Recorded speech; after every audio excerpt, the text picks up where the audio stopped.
Good morning. Good morning and welcome to the May 7, 2025 informal meeting of the Savannah-Chatham County Board of Education. This is an informal meeting. This is an information-only meeting. We do not take any votes during this meeting. I'm very pleased to see so many people here this morning, including some very, very fine students.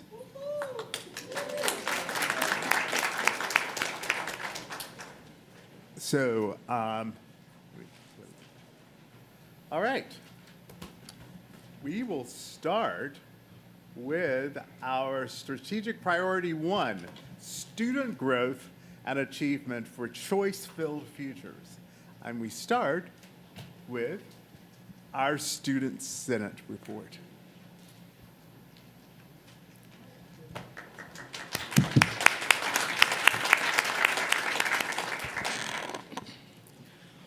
Honored Board of Education members and Superintendent Watts, thank you for the opportunity to present to you today. My name is Ashton Washington. I'm in 11th grade and I attend Windsor Forest High School. This spring, we participated in the Superintendent Student Senate, which is a leadership group that collaborates with school district leaders to incorporate student perspectives into decision-making. The goal of the Senate is to empower us to find priority changes, work together to develop solutions, and present our findings to you.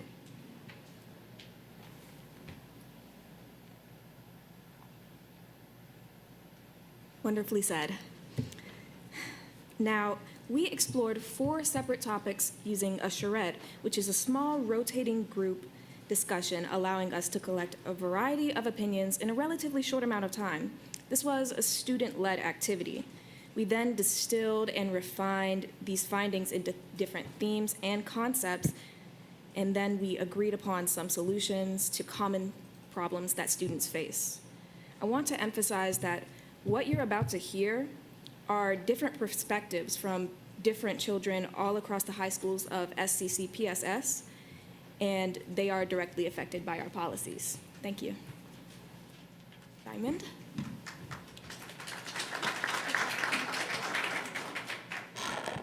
Please, when you come out, give us your name and your school, please. Yes, come on. Oh. My name is Virginia Fogelman. I am in 11th grade, and I am also from Windsor Forest. Thank you. Thank you. My name is Diamond Higgins. I'm a 10th grader, and I go to Beach High School. And today we would like to present this short video to you as a summary of their experience throughout the spring.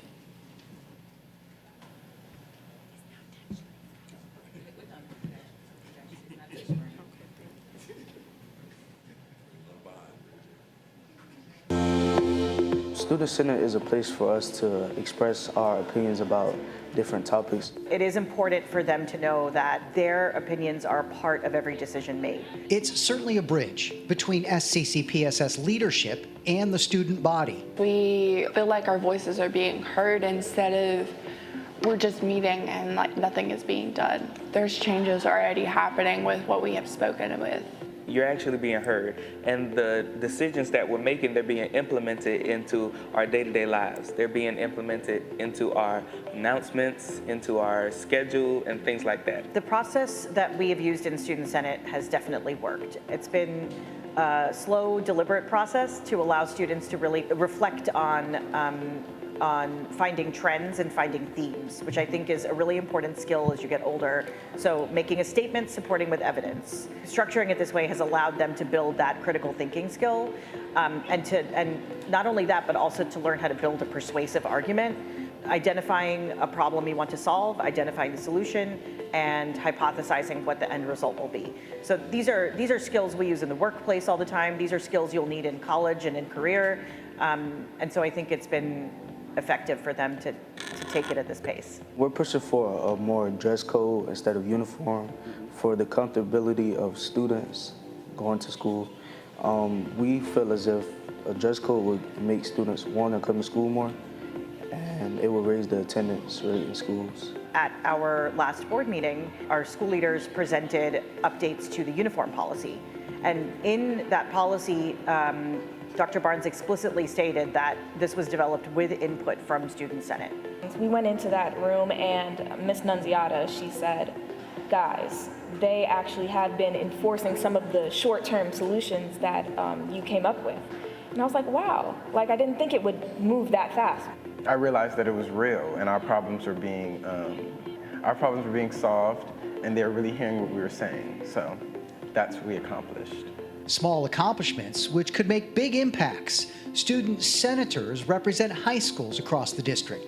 Strong leaders getting stronger through collaboration. I think when I see all these people with opinions that are great and they have wonderful willpower, I think about what they're saying and how it can help shift my idea of what may be the best idea. We can shift it into a more polished idea because they can help just as well as I can help them. Us working together to compromise as a team, it helps so much more than a back and forth and people that disagree, people agree. We all meet right there in the middle. The big takeaway students have had is that leadership is not just who you are as a leader, but how you collaborate as a leader. Because in order to make any change happen, you have to collaborate, you have to build consensus, you have to persuade and influence. And I think that's what they're really learning is how to build a persuasive argument and how to influence key decision makers and to do that collectively. Like 10 years from now, I'm going to say, all right, I learned that in this program. That your voice does matter. And that's the case for the 2024-25 Student Senate. For SCCPSS, I'm Ken Slatz.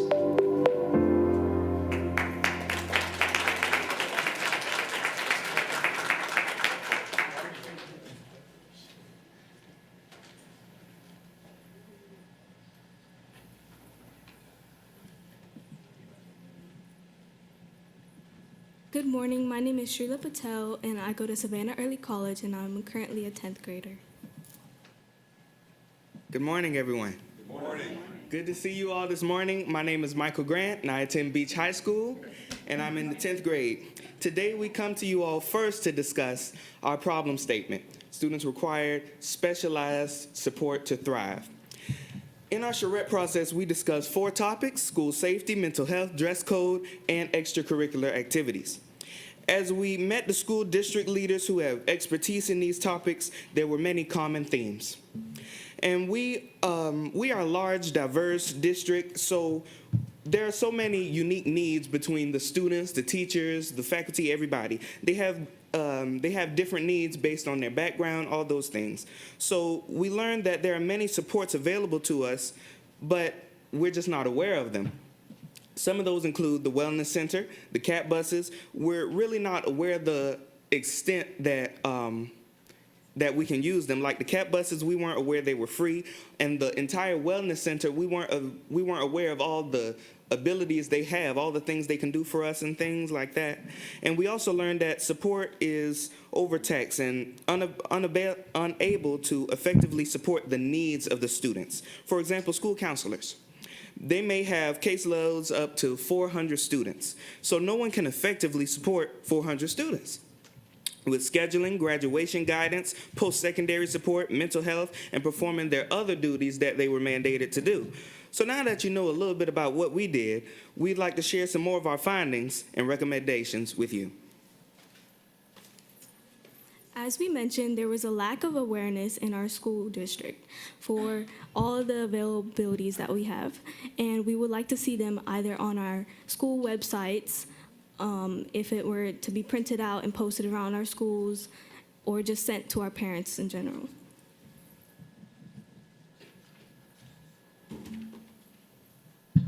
And on this next slide, we talked about proactive recommendations. As we mentioned, there are many resources available to us, but there's a lack of awareness.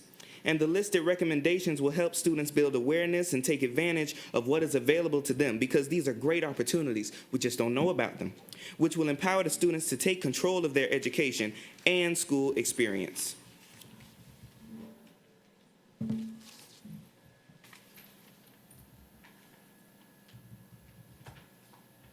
Throughout our experience, we met many caring adults in various departments: chief officers, wellness center workers, school counseling, college and career readiness, police department, and athletics. And we were made aware of so many resources that are available to us. We just don't know how to take advantage of them.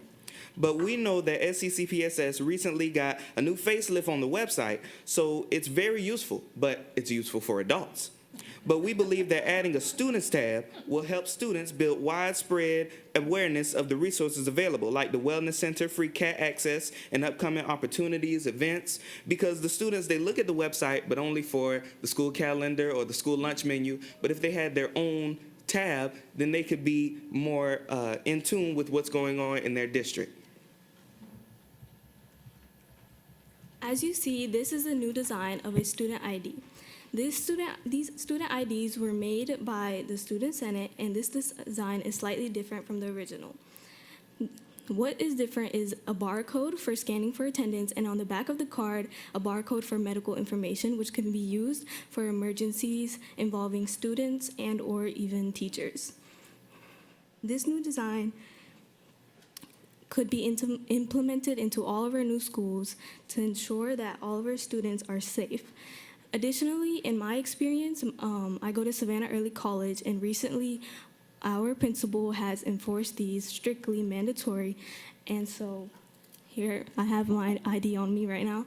And every day that we walk into our school, when we go past the security, our teachers and our principals, they always make sure that we have our ID on us, so they know that we are supposed to be in our school and we're not supposed to be in our neighboring schools or anywhere where we're not supposed to be. And so that concludes our section. We thank you all for taking the time to listen to what we had to say. Thank you.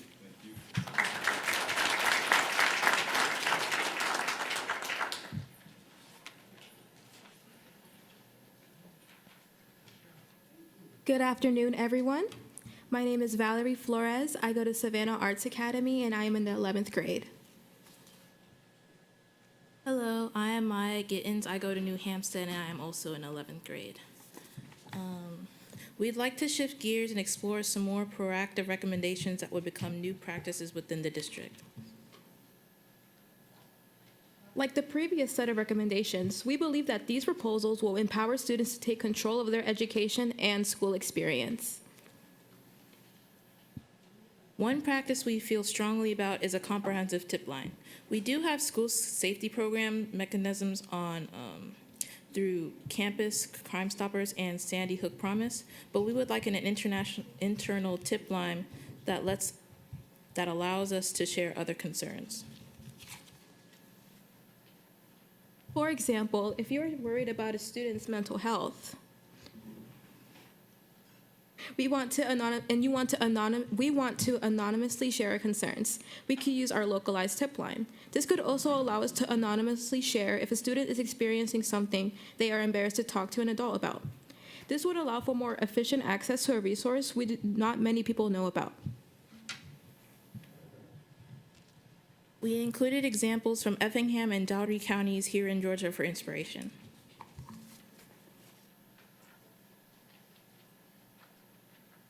And that concludes our segment. Thank you.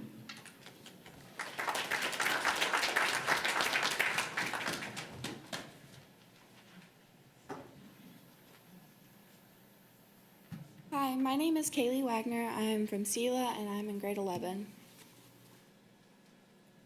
Hello, my name is Khalif Mohammed. I'm a senior from Woodville Tompkins Technical and Career High School, and thank you for allowing us the time to speak on our issues.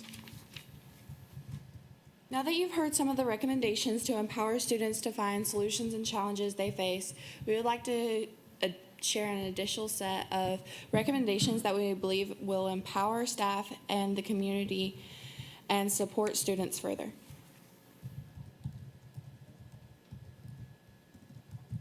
We are not asking for sweeping changes or anything new. Rather, these recommendations allow us to do what we've already been doing, but better.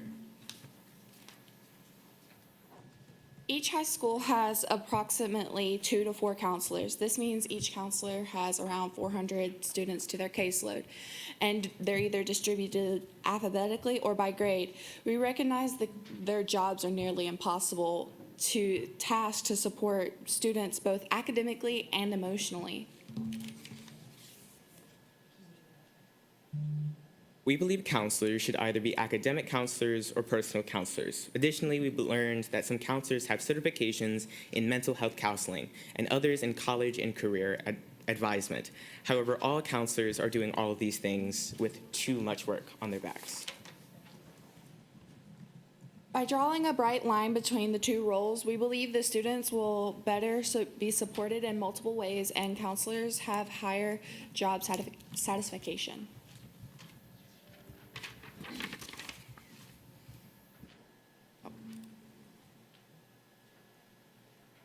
Sometimes students have conflicts that they can resolve on their own.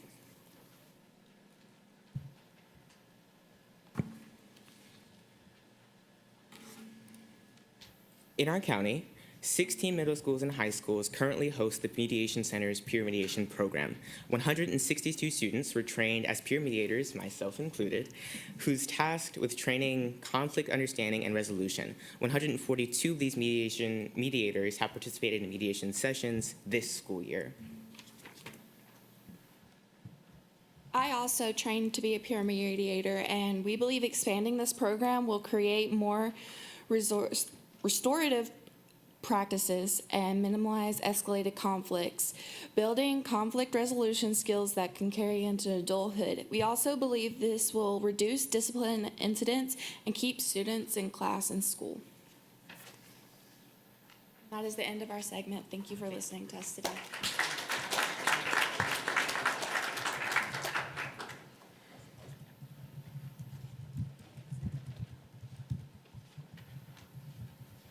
Hello, my name is Elliot Smith. I go to Islands High School, and I'm in 10th grade.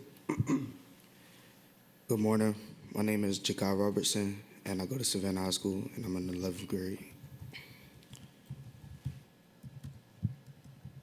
These recommendations come directly from the student bodies, and they represent our priorities and our passions and, what we strive to achieve in our community. We know that having a relationship with a trusted adult is a major factor in keeping young people engaged and present in school. For example, for myself being in the band, my band director is very heavy on us on being in school and being attentive in school and making sure that we're turning in our work and things of that nature. This can be accomplished through extracurriculars and athletics, creating space and time to talk to adults and allowing staff members to dedicate their energy to what they are uniquely qualified to do.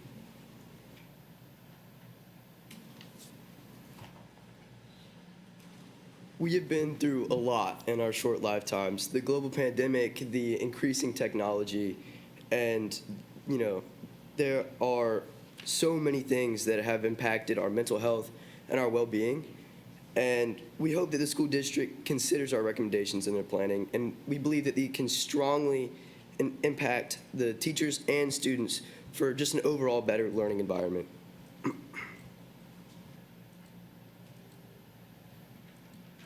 To conclude, we have really enjoyed our spring session in the Student Senate, and we want to continue to be leaders for our peers.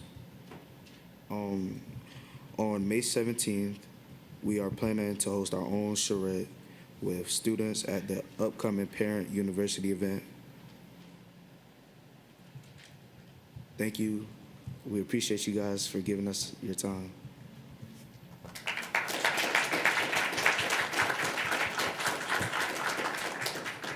Are there any questions?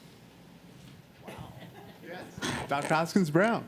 I don't have a question. I just have several comments on just how extraordinary you all are. Your presentation skills rival our senior leadership. This is what we get every month, is presentations on recommendations on what we ought to be doing better. And I hope the folks over there behind the green skirt were watching and listening, because you guys are really challenging them on how well you can present ideas. So you are definitely to be applauded.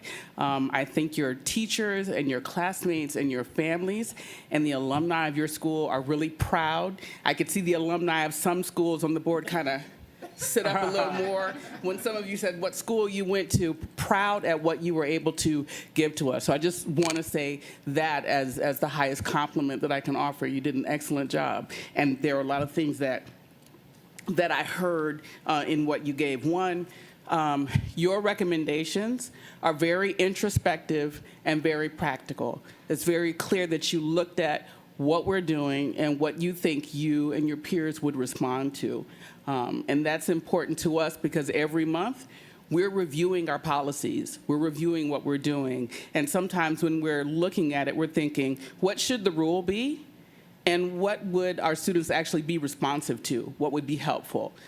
So the work that you've done has given us a lot of guidance. And then the last thing I'll say is that your recommendations are aligned with our strategic plan. Thank you for that work. Thank you for pairing up what you see as your vision with the vision that we've created, and also giving us an honest review of the things that we've already invested in. You talk about peer mediation program. You talked about how we're managing our counseling program. We really need that feedback from you of what we're doing, what you think of it, and what you would add to it. So I didn't hear anything that you recommended that I wouldn't be supportive of and don't see as actionable. So I just thank you so much for what you've given us today. Ms. Hall? Very quickly, I am so happy that you had such an emphasis on mental health, because I've been thinking about that with the recent problems and crises that some of our students have been through. And the good thing about us, we don't have to just talk about things in terms of ideas. We can actually put them into policy. So I'm hoping that we will work with our counselors and get input from them on how best to collaborate and actually put policies in place that will support the mental health of our students and our employees. So thank you very much for that. Ms. Kabrowski? Just quickly have to also pass along sincere appreciation to each of you for taking the time. I know this is a lot to do on top of your academic requirements. I know many of you are involved in other activities, and it takes a lot for you to put this time of energy into it, and it is greatly appreciated by the board. I had to smile when the website was mentioned.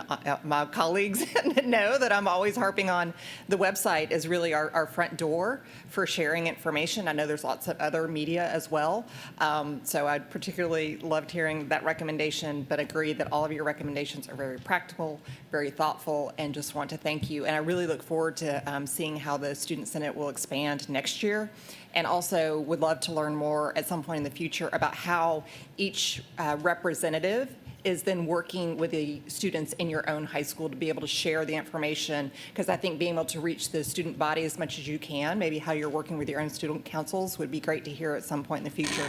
But thanks for your great work. Okay, we're going to start on this end. We're going to start with Dr. Howard Hall. Thank you, and I'm so very proud of each and every one of you for your presentations on today. You all have gained an in-depth understanding of your civic duty as well as the democratic process, and that's very good. You served as a strong voice for your school, and everything that we do as a school board directly impacts you. We are listening to you and appreciate everything that has been shared. Keep up the good work and continue to be the voice for not only your school, but for your community, because this is actually a part of the democratic process and your civic duties. Thank you. Ms. Campbell? So I want to echo what others have said. This was brilliant. Very, very impressive that you were able to stand up and give report like you did. That is hard to do even as an adult. So kudos to you. I loved particularly the website, and putting a link there for students, I think, is very, very smart. It seems when you said it, like, oh, duh, of course we should, right. So good for you for saying the thing that seems obvious out loud, because it was insightful. The other thing that I loved was the barcode for attendance. I don't know if that just came to one of you independently or how that worked, but we've been discussing this for a long time, trying to get on top of attendance, because it's been an issue, as you guys have obviously seen in your schools. So good for you for coming up with a solution that hopefully maybe we can implement. And I did have one question. So, and it can be brief, but how does the peer mediator training go? Like, what kind of things do you learn for whomever did peer mediation?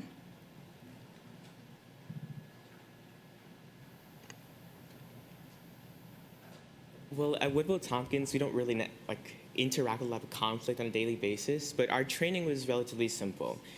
Its purpose is to talk with the disputants post-conflict to ensure that whatever happened to lead to a fight or to an altercation or to an ill-worded conversation does not happen again. So we went through examples and role-playing and understanding emotions and empathy and sympathy amongst peer mediators with our trainers, and then we worked with each other to go through a dispute, to act as disputants, to act as mediators. And then after our training, when we did have those few conflicts, we knew what to do to make sure that everyone was at the same playing field. All disputants had their issues and their perspectives voiced. And then after we understood the facts from each side, we could work with them to construct a resolution to move forward without conflict, possibly never again. Love it. Thank you very much.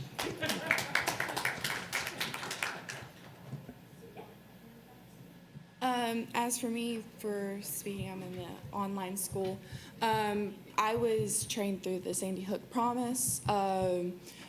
I meet with a certain set of students, if need be, with whatever they need to talk about.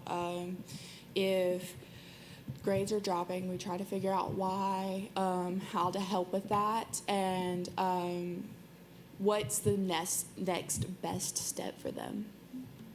Thank you for coming up and sharing that piece. That's really good to know, since you're in online school. Yeah. It does look a little different, so very much appreciated. Thank you. Before I call on the next person, I want to call the attention that Ms. Jill Cardenas is here, who is over the Mediation Center.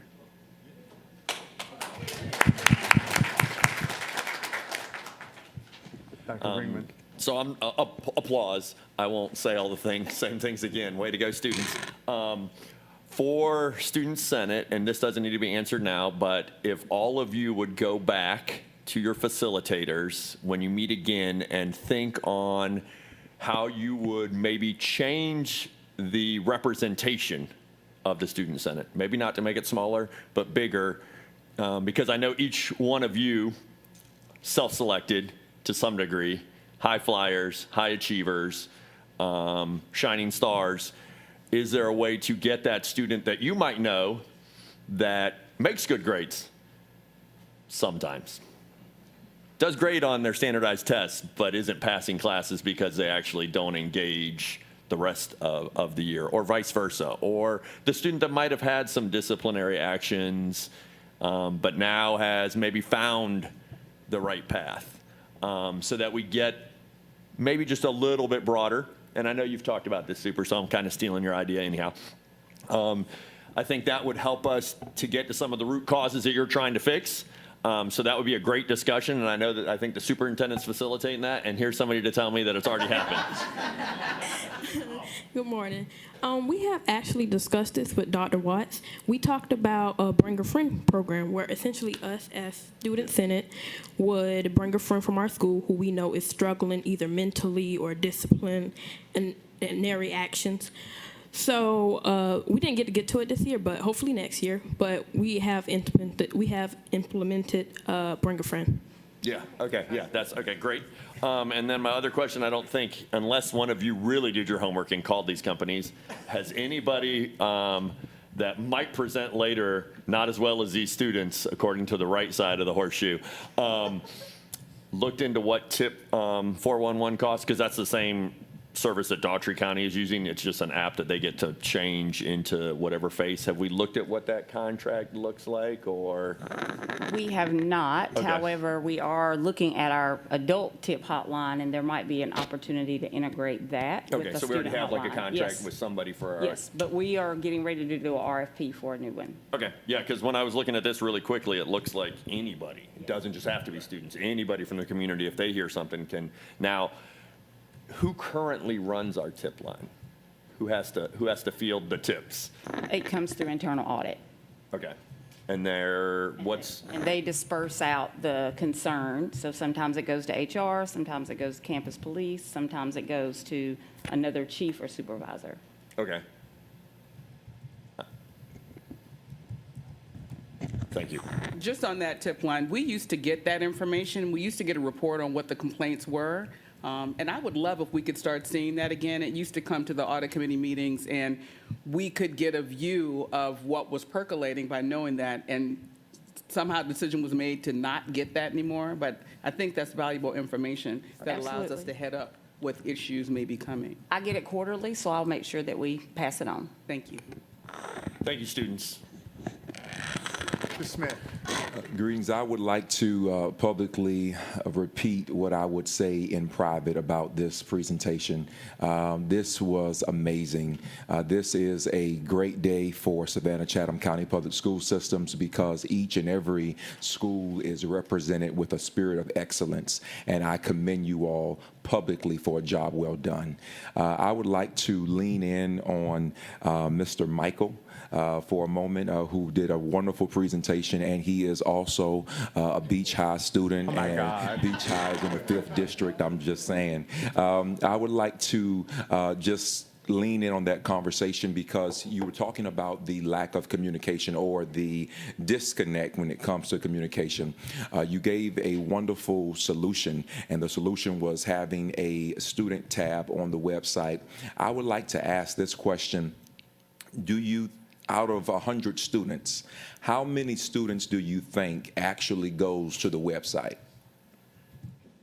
I know you can't give me an exact number, or what do you think? Well, like you said, I can't give you an exact number, but if I had to take a guess, I'd say about maybe 50, 75, because they all do look at the school calendar to see when we'll be out of school. I know and you they like look at the that. lunch menu, and they look at the lunch menu as well to see what we're having that day. So it's a daily thing when they do look. Got you. Tell me this. One question. Tell me this. Do you think that it might be more helpful if we created an app that we can download, a school-by-school app or a general app that can be downloaded that they can get notifications on the regular basis?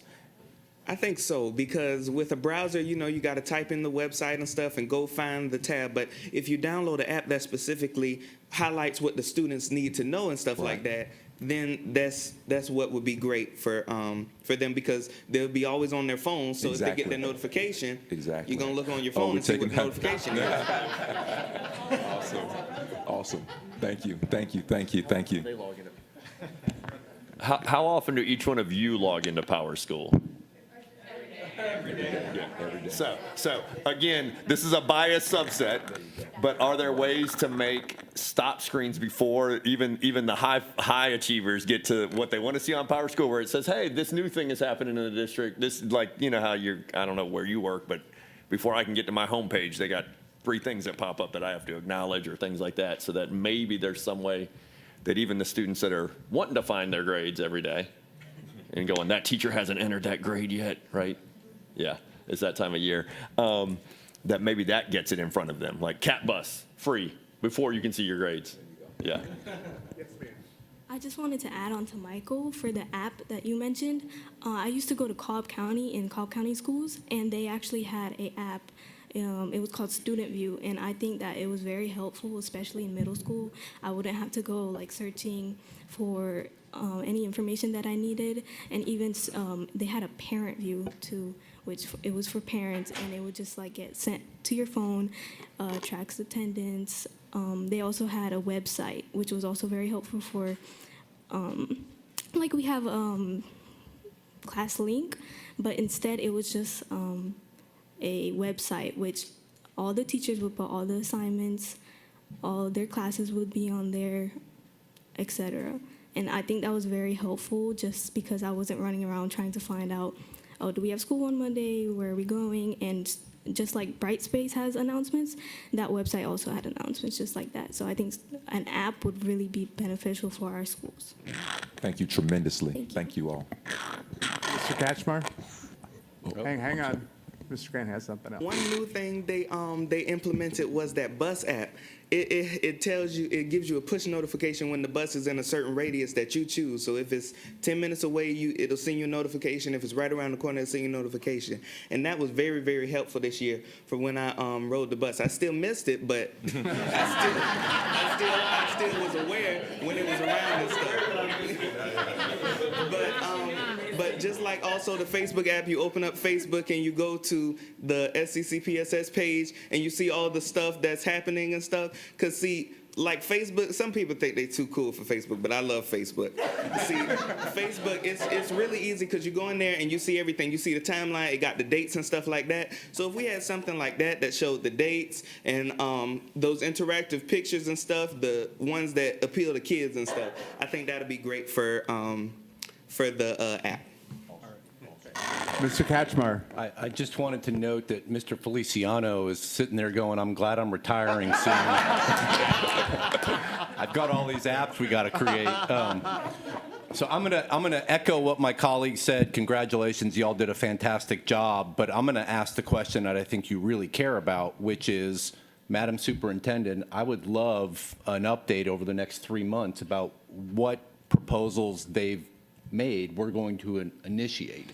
How are we going to take their ideas and put them into operational action? Some I think are really feasible. Some are challenging based on state regulations and all that stuff. But I will say this: we listen to folks that come talk to us. Doesn't matter if they're students, parents, community members. We hear all of the above. And one of the things I really like about this board and this superintendent and leadership team is we're not wedded to certain ideas. If we're given practical information that something can be done better, we're going to talk about it and try to make it happen. So thank you very much and keep up the good work.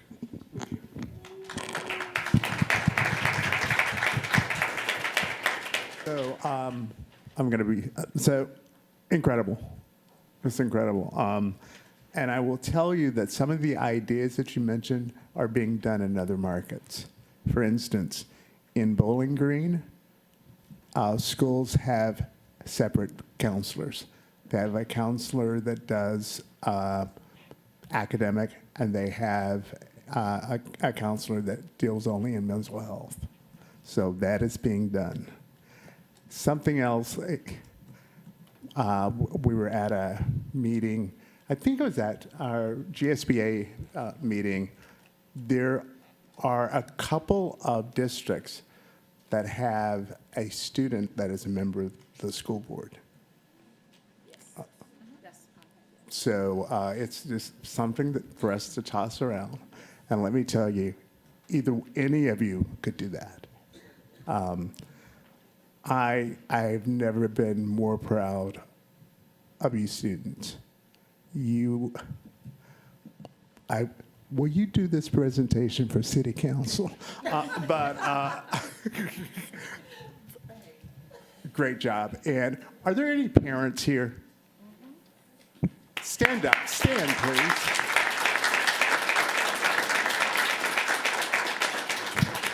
You have some amazing, amazing children. Thank you. All right.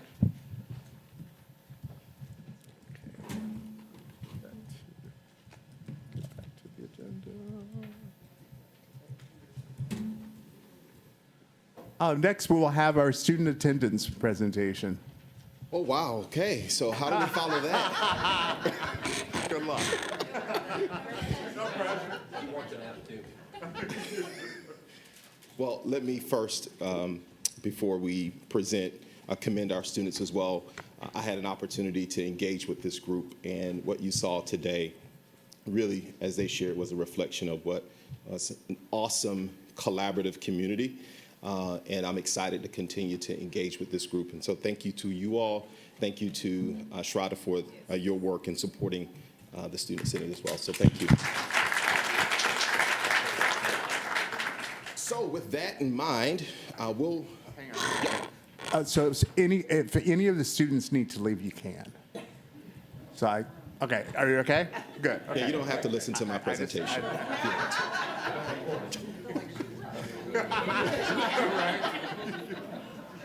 All right, so we're eager to provide some all important attendance updates, particularly our proposed recommendations for the 25-26 school year. And you may recall back in September that one of our key strategic actions was to conduct a comprehensive review of our attendance policy, regulation, our practices, our procedures, both administrative and school procedures, and with really the purpose of identifying any gaps, determining what's missing, and then also leveraging opportunities to strengthen some specific components. And so this work was done in parallel to our attendance audit. And what was really helpful is that this helped strengthen what we will provide today as some recommendations for the upcoming school year.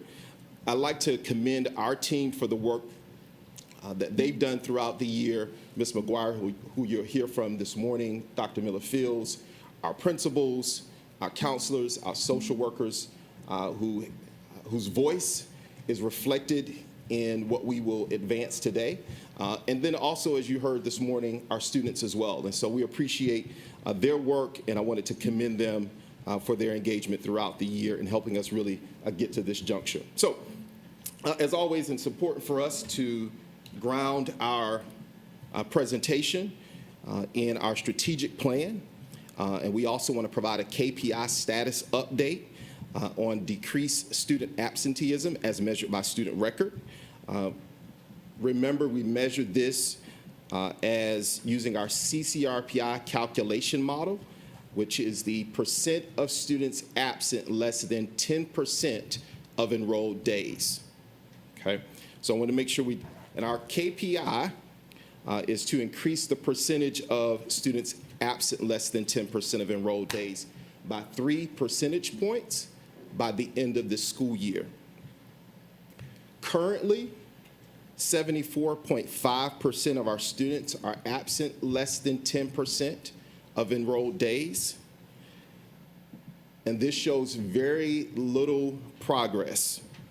And we know we have more work to do, and we certainly want to acknowledge that this morning, especially at the secondary level. On the other hand, however, as part of our comprehensive review, we look forward to sharing with you some critical next steps that we will advance that will provide perhaps a more accurate and promising picture of our student attendance, both in the near future and even we'll share with you at the end of our presentation what that might look like today.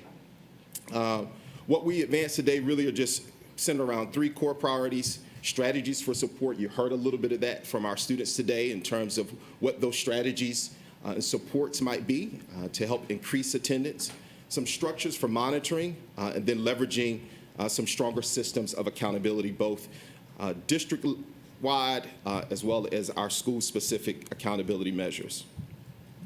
Before we transition very quickly, I just wanted to put back at the top of our thinking the difference between truancy and chronic absenteeism. It's important to distinguish between these two. This gives us, chronic absenteeism gives us a more broader, more comprehensive view of what's happening with attendance and instructional time that may be missed, et cetera. And so what we share today will, in the proposed recommendations, practices, policy, regulation revisions, will address some of the issues around chronic absenteeism. I'm transitioning at this time to Ms. McGuire. Good morning, everyone, and I would also like to echo everyone's sentiments to our students and for your dedication and commitment that you've shown. I will say, as a school counselor, I was extremely proud to hear you call the thing that we say out loud all the time about caseloads. And so I will, put in my shameless plug, but know that your board here has always supported additional counselors. But I like where you highlighted retention. Because that is key, and if we can restructure some things, that would hopefully help our efforts. So kudos to you, and kudos to everyone who has supported you in this process. As we look at our student attendance, and we're looking at policies that pertain to that, we identified very early on that there were 3 areas of focus that we needed to look at as we review policies, policy JBA and then regulation JBA R1. And so first, I'm looking at the alignment with state policy, making sure that things like the definition for truancy, which is different from chronic absenteeism. Many people will be surprised to learn that truancy is actually 5 days and not 10 days, as has actually, been pushed forward over the years. So that's one piece that we did have to correct in our policy to make sure that it aligned with state policy. But also with unexcused absences and what actually qualifies for unexcused absences and being able to name that in policy as well as regulation. Also, we wanted to look at increasing opportunities to address learning loss because when a student is absent, it not only affects their ability to progress and be promoted, but again, we want to help our students recover that learning because that is our primary objective and goal. And so we looked at things where we could allow students to recover attendance, but then also provide some flexibility through remote options. Also, we looked at consistency. We have to be consistent in how we apply our own practices across schools, across grade bands. And so some of the things that we had to look at there included our attendance waiver process and how those are reviewed. We also looked at accountability. You will see a recommendation regarding an NC, a no credit code being added to policy. And then also, again, how we look at how we, or what strategies we use or what penalties are there when a student is considered truant or chronically absent.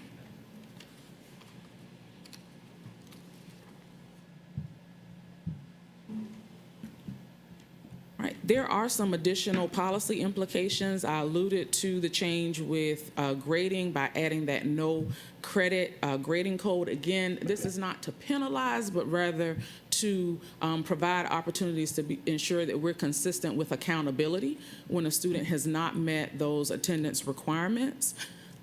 We're looking at when a student has missed 10 or more days, but we also have options in place, again, to support students with that. And we'll talk a little bit about that attendance recovery process.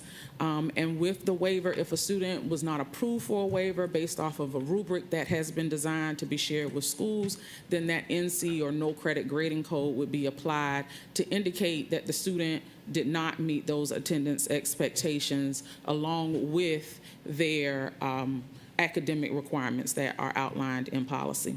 The other piece is also with promotion and retention. All of these are tied together, and I've mentioned that rubric. And again, we want to look at the overall academic achievement and attendance and what barriers were there, but then also what strategies and steps were taken to address those concerns throughout the student's academic year.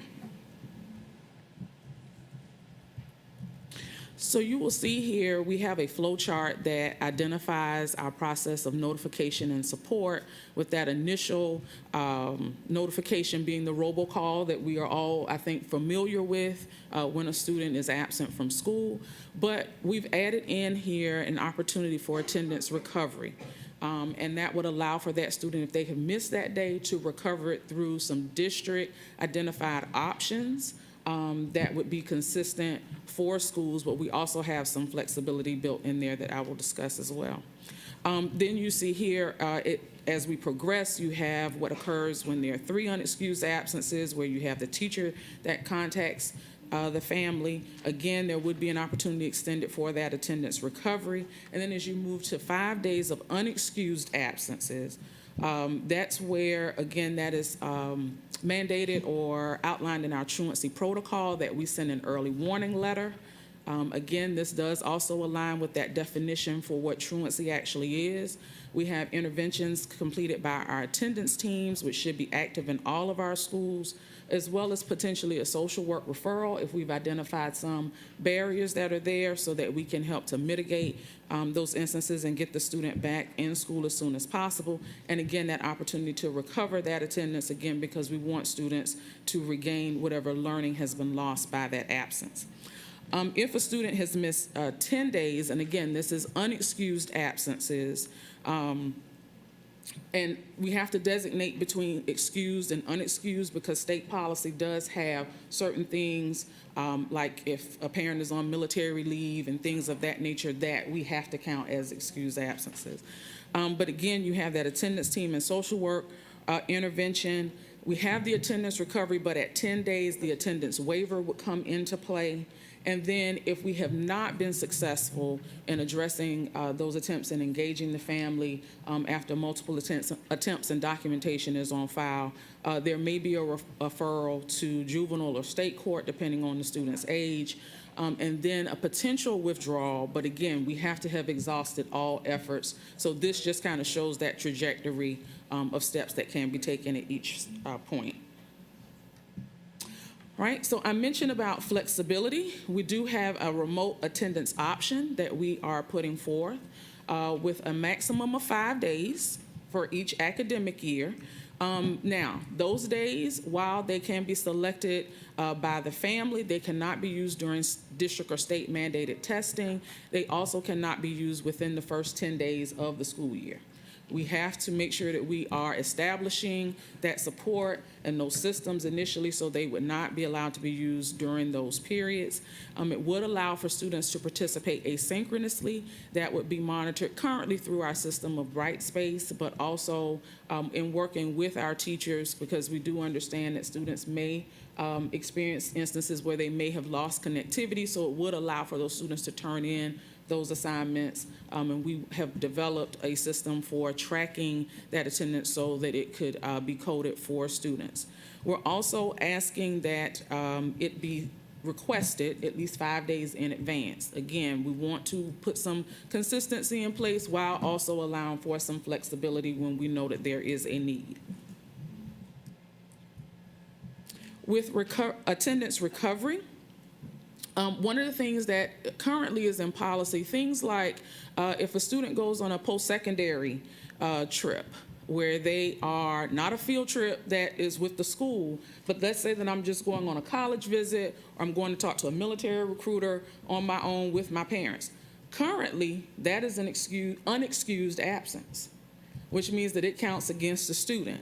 What we're looking to do is make that as an opportunity for attendance recovery, because we do understand and recognize that learning is taking place during that, and it is also helping the student to align what they're learning in school with their post-secondary plans and ambitions. And so we believe that that should be used as an attendance recovery option. So again, it would convert an absence to an actual day present, because that student has engaged in learning. Of course, they would have to bring in something to document that particular engaging in that particular activity. Also, we're looking at tutorial. Our teachers engage our students in tutorial. They're engaging in learning. We can document that time and utilize that as an option for attendance recovery. But we've also provided the opportunity for schools through our district attendance team. They can submit additional options that they may have for students to recover that attendance, and we can review those as a district attendance team and approve them through a process. We meet monthly, and so we would be able to review and approve those. Again, with this process, we did not want to place an extraordinary burden on schools, but we wanted to use what existed and options that we thought were common sense to use those to help our students with recovering that attendance as well as instruction. However, there's a maximum of 10 days for the academic year. So when I talked about those gaps, we're trying to prevent students from getting to the waiver by instituting this particular process and plan here. With the attendance waiver, again, we needed to identify a way of establishing some consistency in how those were reviewed. And what we're looking at, students who have demonstrated proficiency. So let's say that I have more than 10 absences, but I have performed well in my courses. I have a 75 or an 80, a 90 in the course, but let's say I've missed 15 days. I was not able to recover all of those through the attendance recovery option. We do have, if they have unexcused absences, then we have a rubric that's in place to help schools look at what were the extenuating circumstances. Was the student and family communicating with the school? What efforts were made to help that student address what concerns they had around their attendance and what was causing them to be attendance, but also looking at proficiency in their academic performance. So again, we do not want to take away from the student, but we want to utilize this process to support them.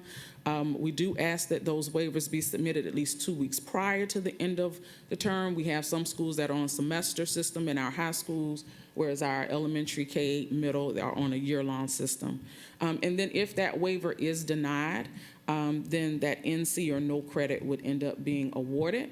I do want to emphasize that a student would have to be passing or demonstrating proficiency, which is a 70 or higher, before we could actually consider this waiver. You cannot use the waiver to try to pass or recover from a class that you may not be passing. Yes. Yes. Thank you. And I hate to interrupt you, but this no credit grading code is something that I want to understand more completely. Mm-hmm. In the University System of Georgia, if you're in that same position as a student, you could get an incomplete. There are other ways that you could get different kinds of credit, but you could get an incomplete that says you were passing, but for reasons beyond your control, you didn't finish. Thank you for words. Didn't finish. With an incomplete, what used to occur maybe 10, 15 years ago was that it did not count against your GPA. Mm-hmm. You just finished the work, and then there was a grade change, and then your GPA was calculated. In more recent years, an incomplete is now calculated like an F. So it's an incomplete, and you get 0 quality points, and it doesn't matter if you finish the work and there's a grade change, those quality points you don't get back. So it's awful. So if you get an incomplete, it harms your GPA. It's better to try and figure out how you can complete the course now than it is to take the incomplete. So my question is a no credit, is an NC an intermediate thing that gets changed later on? Like, can the students recover, or is it a permanent thing? And if it is permanent, how does it affect the attempted hours that that student took? So our initial pass at this is that it is a permanent piece, because we have implemented steps all along the way with the attendance recovery to try to prevent the student from getting to this point. So as it stands right now, it is a permanent component. It would show as I've attempted the class, but I did not earn that credit for it. So you do get zero, you have the attempted hours, so your GPA is going to go down if you get an NC. You'd have gotta to take the it class again, correct. You would have to take the class again, yes. Okay, thank you. Okay, Ms. Campbell, then Dr. Brinkman. Oh, I'm sorry. Oh. Well, I mean, I got stuff on this, but I'm just circling so we can wait. Either is fine. Go ahead. Okay, just with our policy language, we want to highlight what some of the changes would look like. Again, I've already mentioned as it relates to truancy, that's actually 5 or more days. We actually, in the proposed policy, are looking to define what an unexcused absence is. We have included, again, I mentioned those post-secondary visits as an attendance recovery option, so it would not count as an unexcused absence. And then there was language in there regarding home obligations that we found to be very vague, so we removed that. Additionally, looking at your school social work referrals, that occurring at those 5 unexcused absences, again, to align with the truancy definition. Attendance waiver requirements. Right now, there are different benchmarks depending on grade level. So to make it clear and concise for families and students and schools, we just looked at 10 or more unexcused absences on all grade levels. Also, right now, it lists as a referral to your school counselor or your school social worker as a penalty for truancy. We needed to remove that language because being referred to a school counselor should not be seen as a penalty. It should not be seen as a consequence. And we also do not want our families to feel like when they see the social worker coming that there is a sense of dread. It should be from a place of support, so we've removed that language from there. And then we've added a section that says strategies for addressing truancy, and that's where we've outlined some of the things that schools can do. It does not limit them to these areas, but it just provides some guidance on strategies that they can take.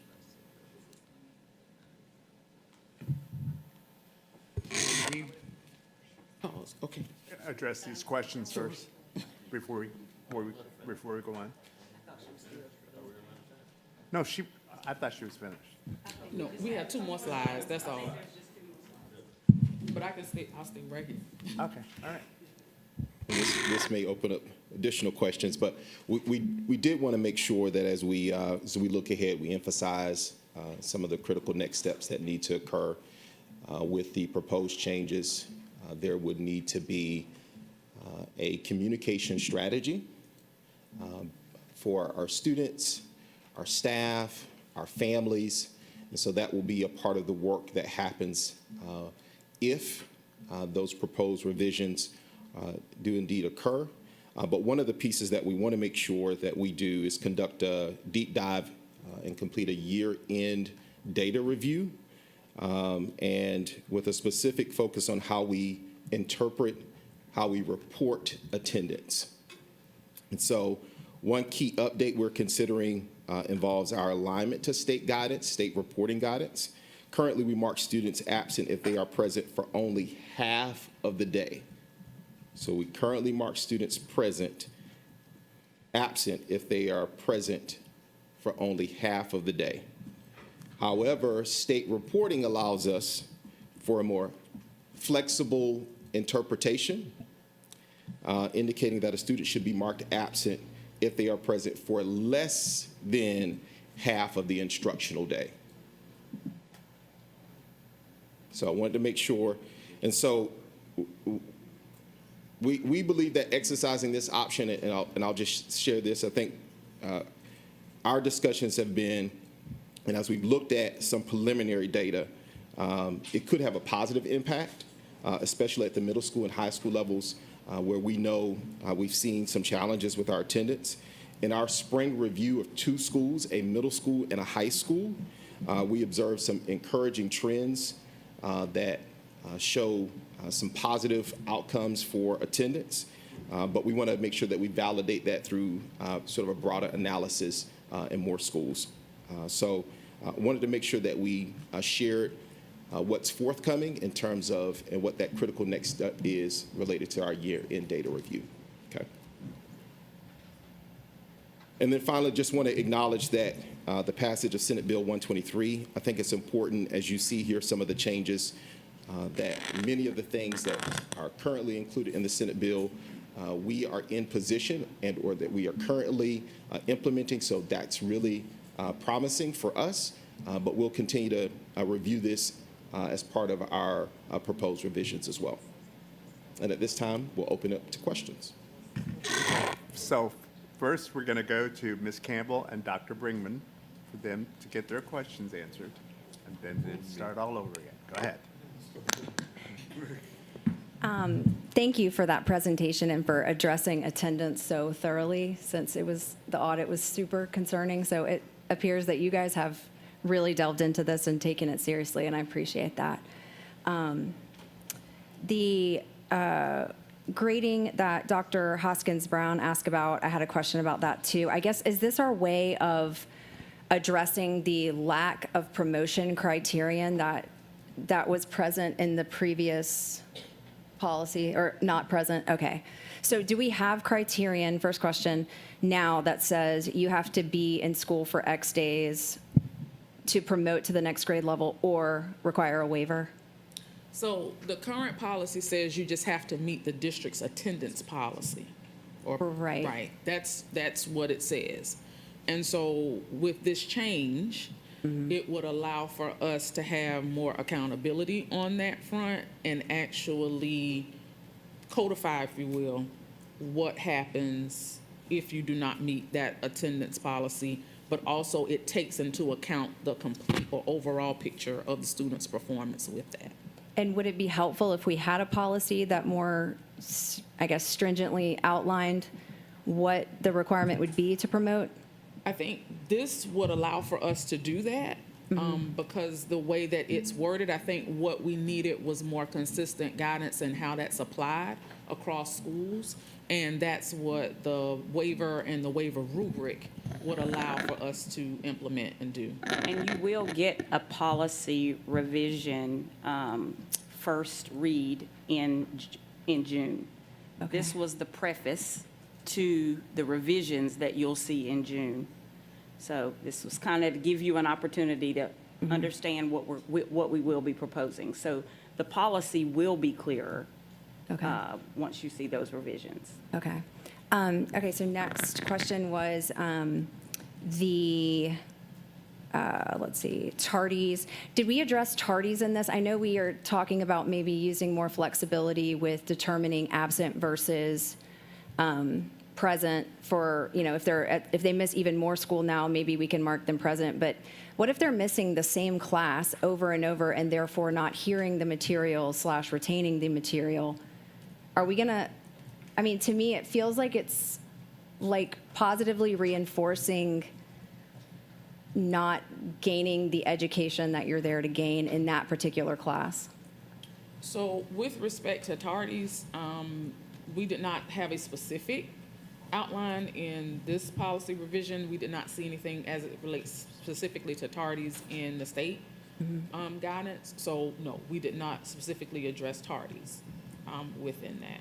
So, I guess overall, if we're talking about maybe giving them longer away from school during the day to still mark them present, absent any crazy circumstance or something beyond their control, and they're always missing the same class, I'm a little worried that if we start marking them present and they miss the same class over and over, do you know what I'm saying? Right, but so you have to also look at how attendance is coded at the high school level versus other levels. So in high school, for our schools that are on what we call a 4x4, if you are absent for that class period, you're absent for that class period. That would end up counting towards that calculation that Mr. So Butler that would remain the referenced. same.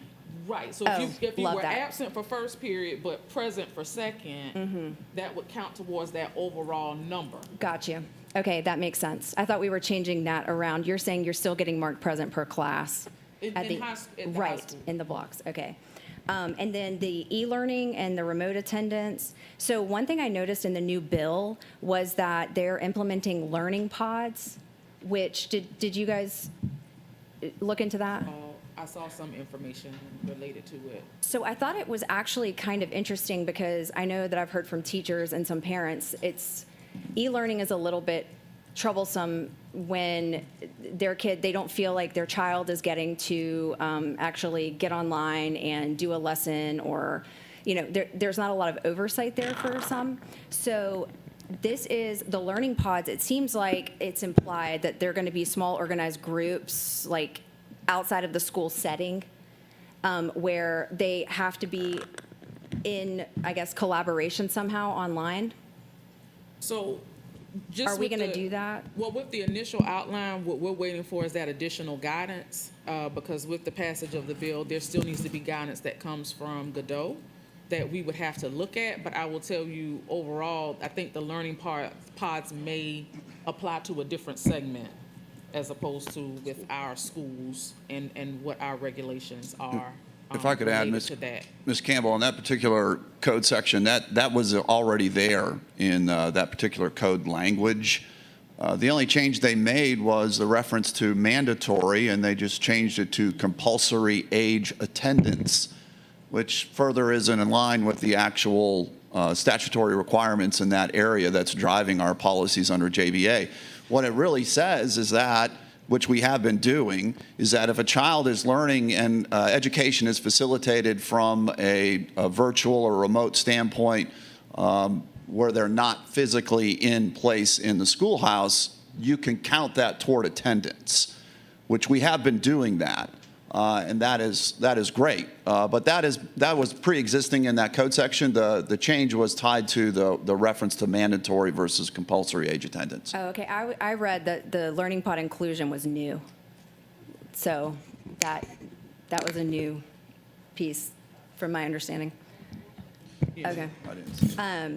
But the attendance recovery, last question, are they, for attendance recovery, they're not catching up on missed lessons, like if they missed class time and need to get tutoring for that. We're just considering something, we're considering changing their absent to a present day because it's an approved activity. Is that? No, that component of it, we are looking at, you missed out on this instruction and we want to recover that instruction during that time. So that's one of the reasons why tutorial is one of those options. Gotcha. Because you would have to review whatever lesson was missed or what have you would allow for you to recover that time there. The post-secondary visit, though, was just recognizing that there are other learning opportunities for students. And previously, we were counting that as an unexcused absence, which was hurting the students' overall attendance, and we don't want to do that. Absolutely. Okay, thank you. So it is about instructional time. Yeah. We call it attendance recovery, but it's really learning recovery. Got it. Thank you. Dr. Bringman? Thank you both for that segue. If I seem off base, somebody just stop me because maybe my brain is not fully present and I'll recover. I would rather it be called something different than attendance recovery, but I know we're playing a game, correct? It's a stat that the state regulates, correct? We have to hit certain metrics. But it is about the missed instructional time. Yes. So based on missed instructional time, all about it. Student misses instructional time, let's have instruction recovery. The no credit thing drives me nuts, though. The no credit thing for the child that is making a 95 on every test, turning in all their homework, their I-ready is 2 grade levels above, but they've missed 20 days, is getting no credit. That doesn't make sense to me, because we're here to educate, and if they're hitting all of the things that demonstrate their level of education, attendance does not correlate. I don't have a research study to academic excellence. So I'm sure that's somewhere in that rubric that you're going to have for the waiver. Yes, so the waiver looks at extenuating circumstances. It looks at academic proficiency. So if they're meeting all of those benchmarks, again, we do not want to penalize. Yeah. We're looking also at that effort to address those. So we have steps along the way that address what you're talking about. That's good, because I cannot fathom holding back a child that has met every single thing that we use at any grade level to define their success because they've missed a lot of school, whether it be K-5 or high school. We're a Swiss district, right? So 180 days is just what we've decided. It could be 90. I don't know if the state would agree with that contract, but it could be 90. It could be 210. We're not doing it, don't worry. But the days are just days. It's the instructional stuff that needs to hit. So I know that we've got this attendance thing and we want to raise it because, yes, if they're in class, they should do better. But if they're already doing better and they're not in class, I don't want to get hung up on those kids not getting credit and moving forward.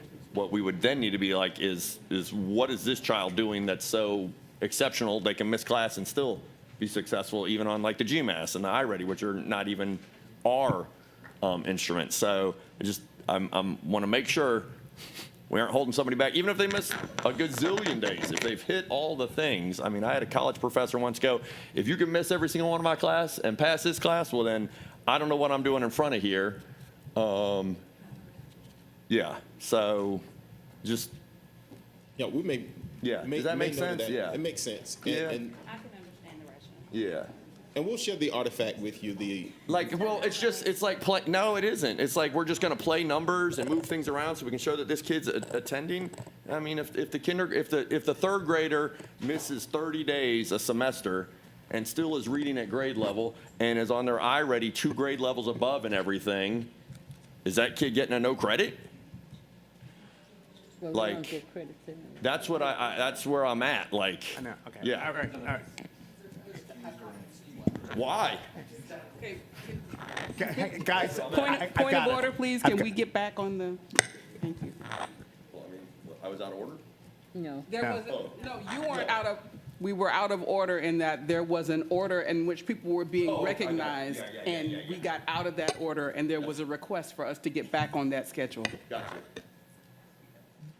Okay, so going on the order of people who raised their hand, the next person that raised a hand was Mr. Smith. Greetings. You know Thank what? you for From this. now on, we are doing the circle. No. Go ahead. No, let's not. Go ahead. We're not children. We don't need to do that. Go ahead, Mr. Smith. Greetings. Thank you so much for this wonderful presentation. I just have 3 quick questions that I hope will be quick anyway. As we look at attendance, as we harp on that topic, I've heard a lot of different reasons as to why attendance is a challenge.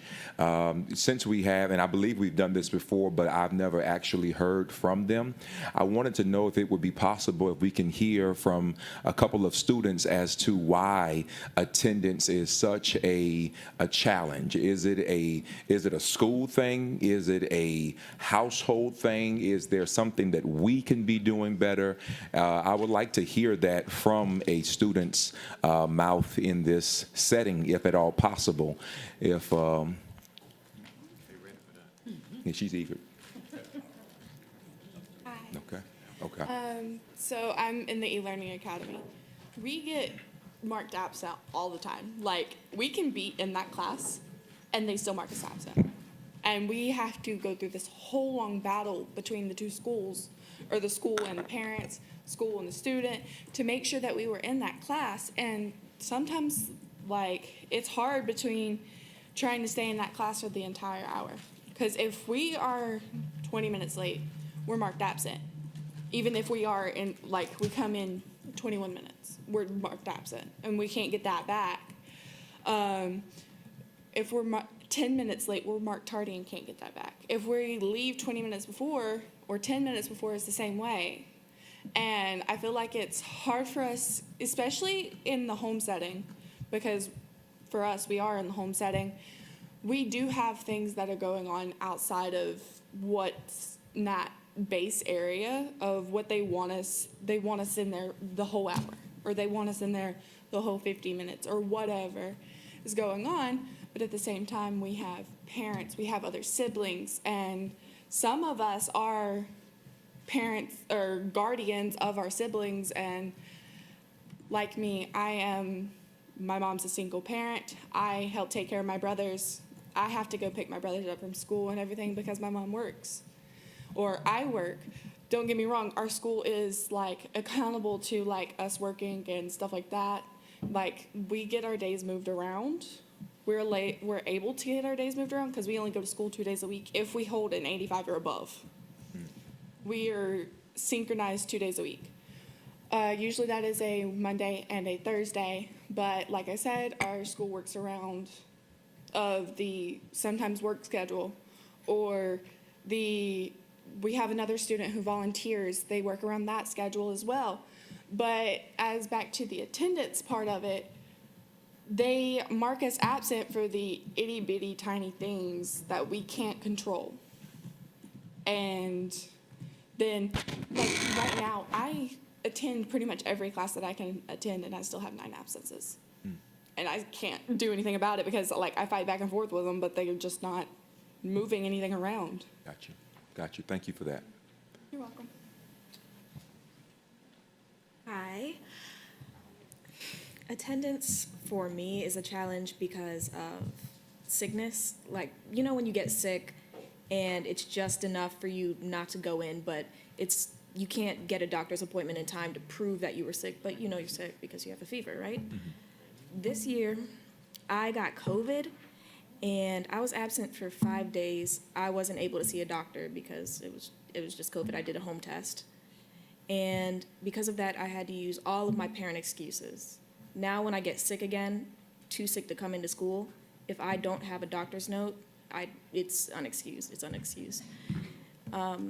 So that's one of the challenges. Another challenge would be probably transportation, because this week my car's battery died. So I wasn't able to get to school. Luckily, I had a friend who could take me. But if I didn't, or I didn't live close enough, I wouldn't be able to come into school without Uber or something.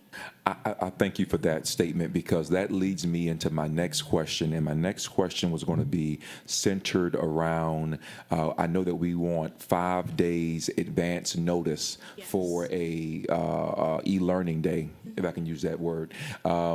When situations come up that are unforeseen in the morning of or the day before, what type of accommodation do we set for our students in that regard?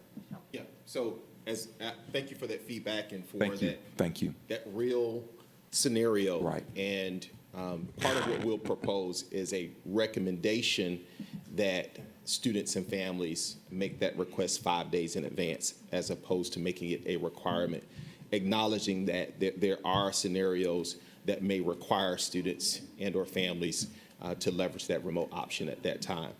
The 5 days in advance helps position the school and the teachers to ensure that there are quality lessons available online. But we also acknowledge that many of our teachers currently have an online presence through their learning management system. It just better positions them so they know how to plan their lessons accordingly. But yes, that flexibility is there. Hello. I feel like attendance for me is really bad because mostly school isn't really engaging anymore. We don't really get paperwork like that. So why would I come to school when all my assignments are just online and I could do it from the comfort of my own bed? Instead of having to go to school, do all that paperwork, ride the bus, get back home, struggle to get back home because your mother works late. So what's the point of just going to school instead of, I could do all my assignments at home, right in my bed?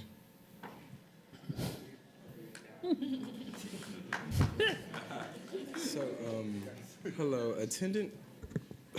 attendance for me is, it's gotten harder as high school has, moved up. So like my freshman, sophomore year, it was easy to come to school. It was like, you don't want to fail your sophomore year or freshman year. So you're going to keep coming.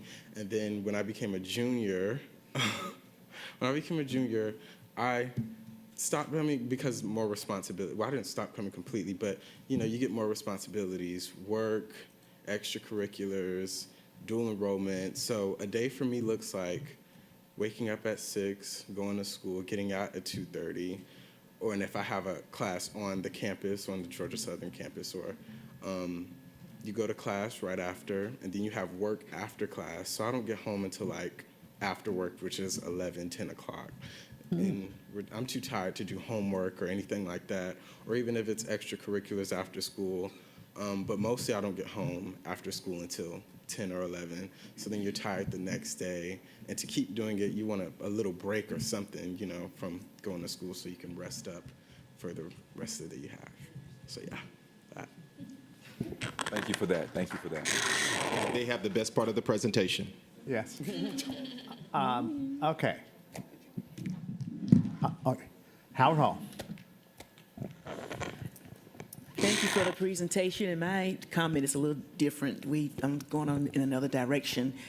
We know that holding parents accountable is a quite sensitive issue, but it's so important for us to actually foster a sense of accountability for parents as it pertains to attendance.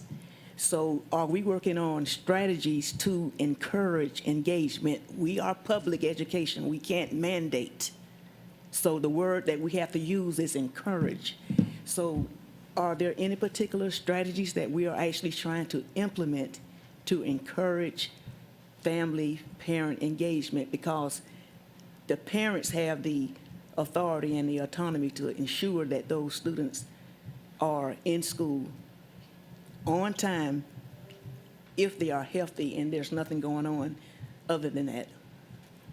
So, yes, and I think part of what currently exists within our policy, provides us an opportunity, and part of our review was to look at ways to really strengthen the systems of accountability first internally for our students and families, thus the NC component and holding students accountable for, but also recognizing that there are some flexibility and some options that we need to provide to our students and families, as you heard from our students.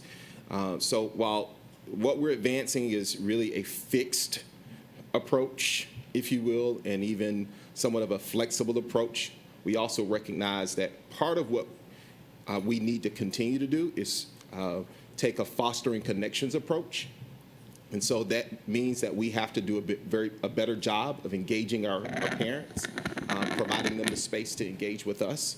But I do think that the fixed approach that we've taken that provides that additional layer of accountability through the attendance waiver process that we needed to really provide some clarification around, we'll do some of that.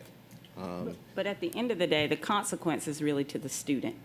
We, as a public school entity, cannot hold a parent accountable. There's very little that I have to hold a parent accountable. Now, a student can be consequenced in terms of a grade or a promotion or retention, but the phrase hold parents accountable, I hear that a lot, and I don't really know what the answer to that question is. Right, that's why I defer to encouraging engagement, because I know that we cannot hold them accountable. So with clear communications throughout the year, clear communications, setting expectations, award ceremonies like we normally do, just to make them aware, because a lot of parents, they work 2 and 3 jobs, and it's difficult.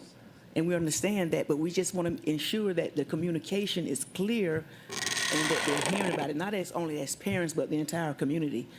So I want to just, clear that. We know we can't mandate, but we can encourage engagement. That's all we can do. Absolutely, and that's really part of the fostering connections and engagement approach that we really need to do a better job of, but acknowledging that we needed to fix some of the structures and the systems internally that, in many ways, will hold students and, as a byproduct, hold our families accountable as well. Okay. So before I call on the next person, we do have some time limitations because we've got several presentations coming after this. I will suggest this, and this is just a suggestion. I would love for us to sit down with the Student Senate and other students and hear from the students why attended, their challenges for attendance. What these students just said spoke more than any survey, any audit, anything that we've ever done. We just heard from the mouths of these students, and I really encourage more opportunities for us to hear from our students. Now, Ms. Hall. Okay, very quickly. I've been one of the board members very supportive of our audio enhancement program, and I know that by the end of this school year, most of our schools will have that installed. We have some high schools that are very, very proactive in using it. And I know one of the features that it has, it's so good in terms of the security side, but one of the main things it has for instruction is that a teacher can record her lesson. So that if you had a kid who's homebound for a while, whose illness prevents them from coming to school, but they're not really ill, bedridden, they can get that teacher's lesson recorded through our audio enhancement channels so that they don't have to worry about going to a tutorial. They could actually be involved with the actual lesson that that was taught. And there's so many other things. I don't want to take the time now, but we need to look at that audio enhancement piece for all of the situations it could help. Thank you. Thank you. Ms. Grabowski, then Hoskins Brown. Okay, I know we're short on time. I'll try and make this quick. Thank you so much for this presentation, and thank you for presenting this before we actually received the policy language. Like, I'm so happy, and I hope that's a practice we will get into more routinely, because so many times we get changes to policy, and without having this context, it's really hard to understand, so thank you. The remote attendance option, is there a link to how the student is performing, and does the teacher have a voice? And the second part of that is, I think it's wonderful that we are looking at these opportunities to address attendance, and I certainly commend the flexibility we are providing and the grace to our students. But I want us to be cautious of the potential burden on our teachers by adding all of these other different ways that our students can learn, because we know that our teachers are already burdened. So does the teacher have a voice in that remote attendance option? Yes, they do. And we've engaged several of our school staff in providing feedback around what the attendance remote option would look like. Okay. Part of what we would require as verification for attendance would be a student logging into the learning management system.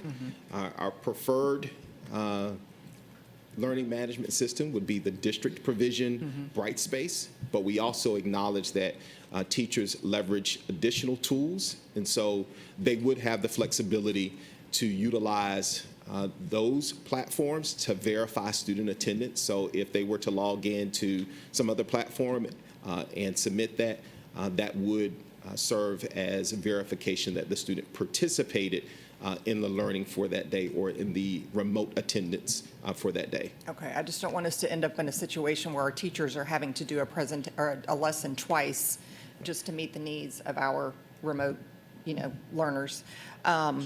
On the attendance recovery, thank you for correcting what should have not been there in the first place of having a college visit as unexcused. And if you look at the total of max attendance or the attendance recovery plus the remote attendance, that's 15 days. That's a lot of time. And I understand, I've got 2 students in high school. I get it.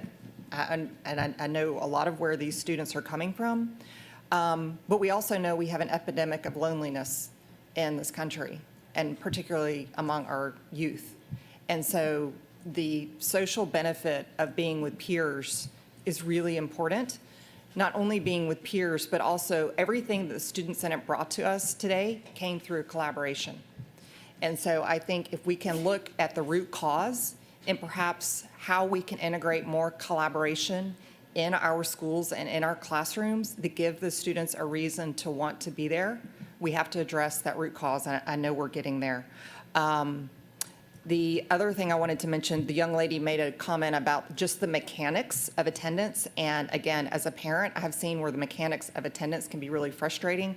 My daughter gets marked absent for taking an AP exam. I said, well, she said, oh, my teacher will go back and correct it later. Why does it have to be, why can't we address that on the front end? Like, that seems like a really easy thing. And so hopefully with our attendance clerks, we're getting there. I see smiles and positive nods.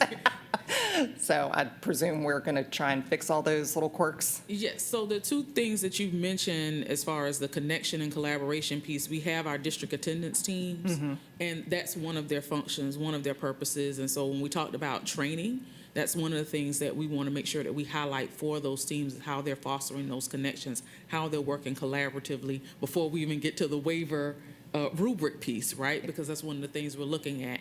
But then also working with SIS to make sure we're providing videos, we're providing some guidance, and that came out of our audit to make sure that we're capturing that attendance correctly for field trips, all sorts of things. Yes, field trips are... Yes. So that we make sure that we're doing those things more proactively on the front end. Great. So those are things we have been working on. Thank you. And then final comment on the no credit.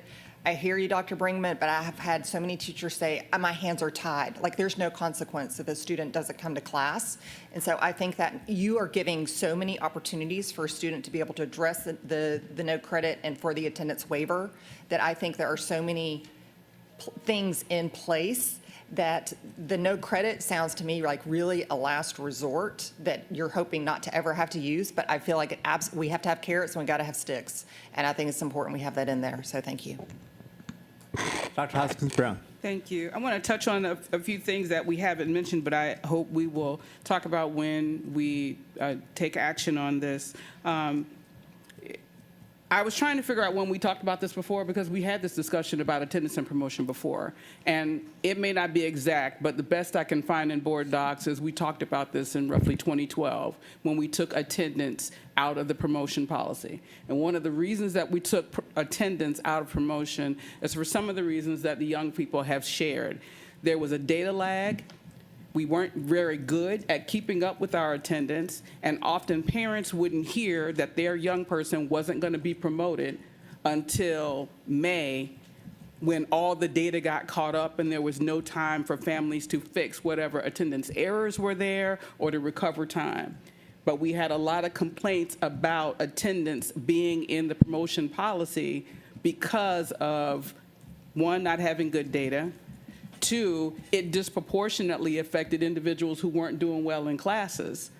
So we had parents who felt like Dr. Bringman, look, my child wasn't there, but they're making all A's. But if you had a parent for whom a student was kind of on the edge, they weren't able to communicate as well and advocate as well with district staff as parents whose young people were making A's. And so in May, we would get this deluge of emails from parents who said, I just found out my young person is not going to be promoted because they missed 7 days, and I didn't know that until this time. I didn't know their grades weren't at this level. So we had this conversation, and I think, I don't remember it all, but I think that's how we got to the 10 days instead of the 5, to compensate for this idea of record-keeping error that we were involved with. In favor of an attendance requirement, it does address loneliness. It addresses some other social issues. If you haven't seen a child for 90 days or 30 days, hopefully nothing's happening in that home that you would want to pick up to help them with. You know, if you can lay eyes on someone, whether it's virtually or in the classroom, you can know whether there's something they need support with. And so not having any requirement and just saying if you're making A's, you must be all right, has some problems associated with it. Additionally, there are other lagging indicators in our society that are impacted by the number of school-age students that are out and not in school. I don't have to name what all those things are, but there are things that happen when you're not in school, and those things increase if you're not in school. So there is a value to our overall societal structure to paying attention to the number that we assign to mandatory attendance. So I would just like for us, when we have this conversation, to go back to looking at our notes of when we took out attendance and why. And one thing that is important about that for young people is that when we were talking about this in 2011, 2012, we didn't have virtual options. So you couldn't sit in bed and get the work done. Now you can. And so I'm glad that you've accommodated mechanisms for that for young people. But I think we're missing what made us take it out. How have we fixed what was the problem that made us take it out, and how does that live in our new policy? And I think with that conversation and the excellent thought that you have already put into this, and then the testimony that students have given us, will give us a set of policies that we can really, really move behind. So thank you. All right. Anyone else? Mr. Kachmar. One quick comment, not to repeat what a lot of other people said. I just want us to think about, do we want to be in the business of subjectively deciding when an absence is okay and when it isn't? I went to a 3-day college visit, that's excused. I went on a family trip to a museum in Washington, D.C., because my mom's an architect and she showed me architecture, that's not excused. Do we really want to be in the business of subjectively deciding what is okay and what isn't? And maybe we do, maybe we don't. But let's put some thought into that piece.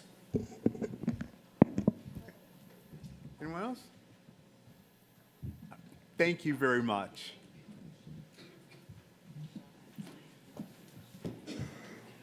All right. I think our students are going to leave us. Thank you. Thank you, students.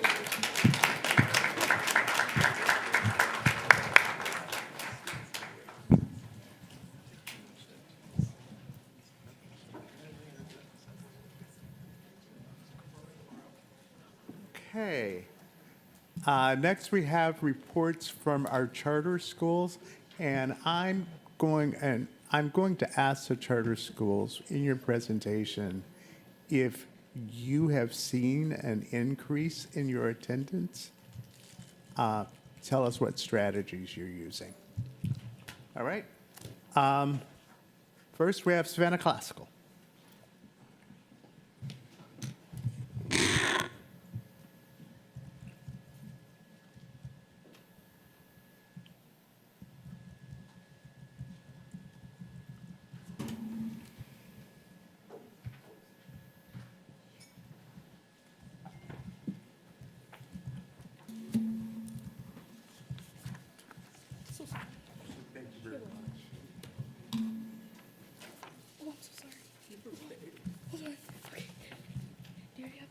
Thank you.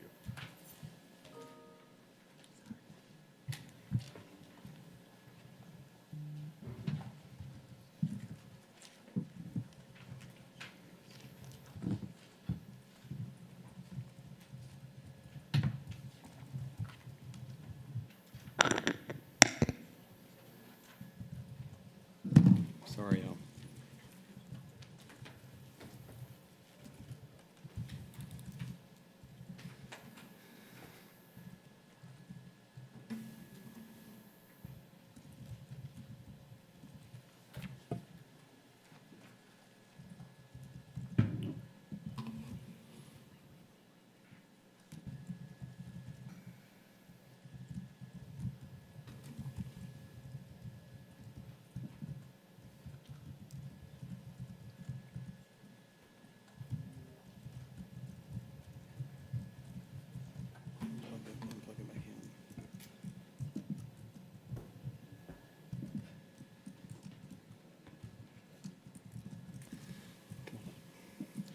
Good morning. We're going to try to help you get back on track and be really quick. But we do hope that you ask some questions if you have those. So good morning. I'm Barry Lawless, CEO of Savannah Classical. I have two students with me. They're going to introduce themselves in just a moment. So I'll be quick. You kind of know our mission and vision at Savannah Classical. We're a classical school, and we teach in that manner, and that's the experience our students have. So I'll just go right into some things that we were asked to talk about in our presentation. I know you all have our Chevron report. You've looked at that. So some of that is in there, and some are just some things unique to Savannah Classical. So one of the achievement questions we were asked was to report out on that. So I'm going to talk about content mastery of our students from last school year. And so of note, our students did really well academically on content mastery. Our elementary school students, they start testing in 3, 4, and 5 in those grade bands on state assessments. The elementary school students at Savannah Classical last year have the highest overall content mastery achievement of any school in the public school system last year, no matter what grade band, which is very outstanding for them. Our middle school is ranked number 2 out of the local middle schools, and our high school is ranked number 2 out of content mastery as well. The two schools that outperformed us are a little different than us. They're a specialty school as well, and so that's different. We are the highest performing Title I school in the county system for the 3rd year in a row, so our students are doing well that way. And then what are we to believe that are part of our successes? Well, one, our teachers. They're very good teachers. And then we have progress monitoring tools and resources and student supports as well as professional development that we believe that are unique to us. And some of those we have developed in-house, especially with our progress monitoring tools that really contribute to the overall successes of our students. Hi, my name is Miguel Angel Lopez. I am a senior at Savannah Classical Academy. This picture that you guys see here is a picture of our upper grade honor award ceremony. It was a few days ago, and in that ceremony, we named our valedictorian, salutatorian, and we also gave some awards to some of our honored students that achieved a high academic achievement. All right, from the Chevron report, I took a snap of that of our student body. And so if you look at the overlay, the district created this. It's really good information. You will see an overlay at the bottom in that circle. It kind of talks about the demographics of Savannah Classical and how it compares to the district. We're very similar to the county school system and demographics of our student body. There's some few differences, but small percentages. And that's helpful to us because that's what we want to be. We want to be a cross-section of our community. That's our goal at Savannah Classical Academy, is really to be a cross-section of all students, so we really represent the county well. And in our enrollment, you can see those numbers. We are projecting 385 is a current number. We started out with more students than that at the beginning of the school year. We're just over 400 in our October count. Our projected enrollment for next year, we are increasing and growing from the bottom. That's some intentional efforts we're doing by adding more sections in our kindergarten, first and second. That way we can grow up that way. And if you skip down, you will see our attendance rate for last year was 91%. And as of the first of this month, I ran a report. Our K-8 students is at 95%, and high school is at 98%. And I'll talk briefly about some of the things that helps us with attendance. As you know, families have to provide all transportation to students at our school. There's no bus transportation. We do connect families so they can carpool together. We use social media to do that. We have our parent group that helps with that. So they're really helping students. Our carpooling, there are students behind me. One's a driver, one's dependent upon a parent and other rides. So that's helping us. And then we look at attendance of our students. There's a weekly attendance meeting, and we religiously give letters and reminders to parents on the accountability process of attendance. And there is a removal process. We've had 3 students through attendance this year that after probation and what are things we can do to help you. We have given gas cards in the past to help with student attendance. So if a child was present all week for attendance, then at the end of that week, the parent got a $20 gas card, and it was one per family. We're not doing that anymore. Our budget doesn't allow us to do that right now, but that was a good strategy, and it really helped us. And then the culture of the school. It is a culture of high expectations for them to be here, just like any other school. And then that attendance committee, I can't stress to you enough how important that is, because part of that is our family and parent community liaison. She's a member of that, as well as our registrar and administrators. And they're calling parents what's going on, tell us about what's happening, and then finding resources or connecting to other parents. Cat Bus, I'll just give a plug to the Cat Bus. We would really love for the partnership to somehow build better with the school system. It's great for afternoon dismissal, but morning bus times is a challenge, as you know. And so we would certainly try to talk with you, help you, grease wheels, whatever it is, to try to get the Cat Bus, if there's some partnership that public transportation could be used, like most big cities have, their students use as public transportation, and that would help us, because we see a lot of tardies. What you don't see in this is we have a lot of students that are late to school, and it's because of an early morning start. All right, and then just some overall operations. We have about 60 employees. We have a couple of vacancies right now in lower grades. I think we're making an offer today on one of those. Math is a hard position to find. We're losing a math teacher who's relocating out of town, and we're adding 3 teacher assistants for some great grade growth in the lower grades. Of note, we've been running our own school nutrition program for 5 years. This year, we started with a contract company, and they are projecting that we've had a loss. Much like the county school system has, and most school systems have. They're a loss in school nutrition program. We are projecting not to be at such of a heavy loss. They have projected early we'd be at a surplus, and our conversation with them is we don't want a surplus from school nutrition, just have better quality meals and service. And so that's what we're working on. So this is our first year of that. We are renewing with them next year. Menus are a battle. They're battling costs, and I'm battling, having a high quality meal that students want to eat. So it's working, and I think it'll grow even better next year. For evaluation of staff, we're a second-year Georgia Leads pilot school, and we'll wrap up all of those for our certified staff this month within that timeline. For governance, we are currently a 6-member board. We have a vacancy. We're going to fill that vacancy, and our board is I'm not going to speak from our board, but there's conversations that we want to have an odd number, and we're looking to expand to a 9-member board. All of our current board members have completed their trainings on time and continue with that, and they go above and beyond and do additional trainings that they need. And then our school leadership and board of directors, we did a 5-year strategic plan a few years ago. We are updating that now with with another facilitator, and that should be completed by the start of school year. And it's really exciting work that provides additional direction and oversight to our school. Hello, my name is Janelle Butler. I am a sophomore at Savannah Classical Academy, and in this image, it is our Aladdin Junior production that all grades are allowed to perform in, K through 12.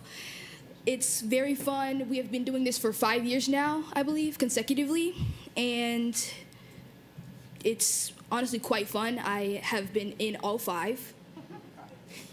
And for the most part, it's a great production. Parents like to come over and watch it. You get a ton of thanks, tons of gifts, and overall it's just very wonderful and fun. Thank you. All right, and finance, just a high-level look at our budget. You can see there, our budget is that's our total revenue for current year. Projected, and then our expenses, and we're expecting a surplus at the end of the school year. We always like to operate within budget. If you remember the early days of Savannah Classical, we weren't that way. We were not always operating with a surplus. We actually had to rely on some some angels in our community to help us make up the difference between what our revenue was and what our actual costs were. So we're big enough for the last few years. We're paying our own bills and able to put away some things for a rainy day, which is excellent. It helps us remain sustainable. One thing our budget helps us with is our senior trip. The seniors really look forward to, at the end of the year, they go to Europe. The image you guys see right there is, I believe, last year's seniors. They went to France. This year, all the seniors will be going to Europe again, and I'm looking forward to going to France. We'll be going to France first. We'll be flying to London. Then we'll take a channel to Paris, and then from Paris, we'll see a lot of historical sites like the the D-Day landing. And after that, we're going to Italy, and then we'll see in Italy, Florence and Rome.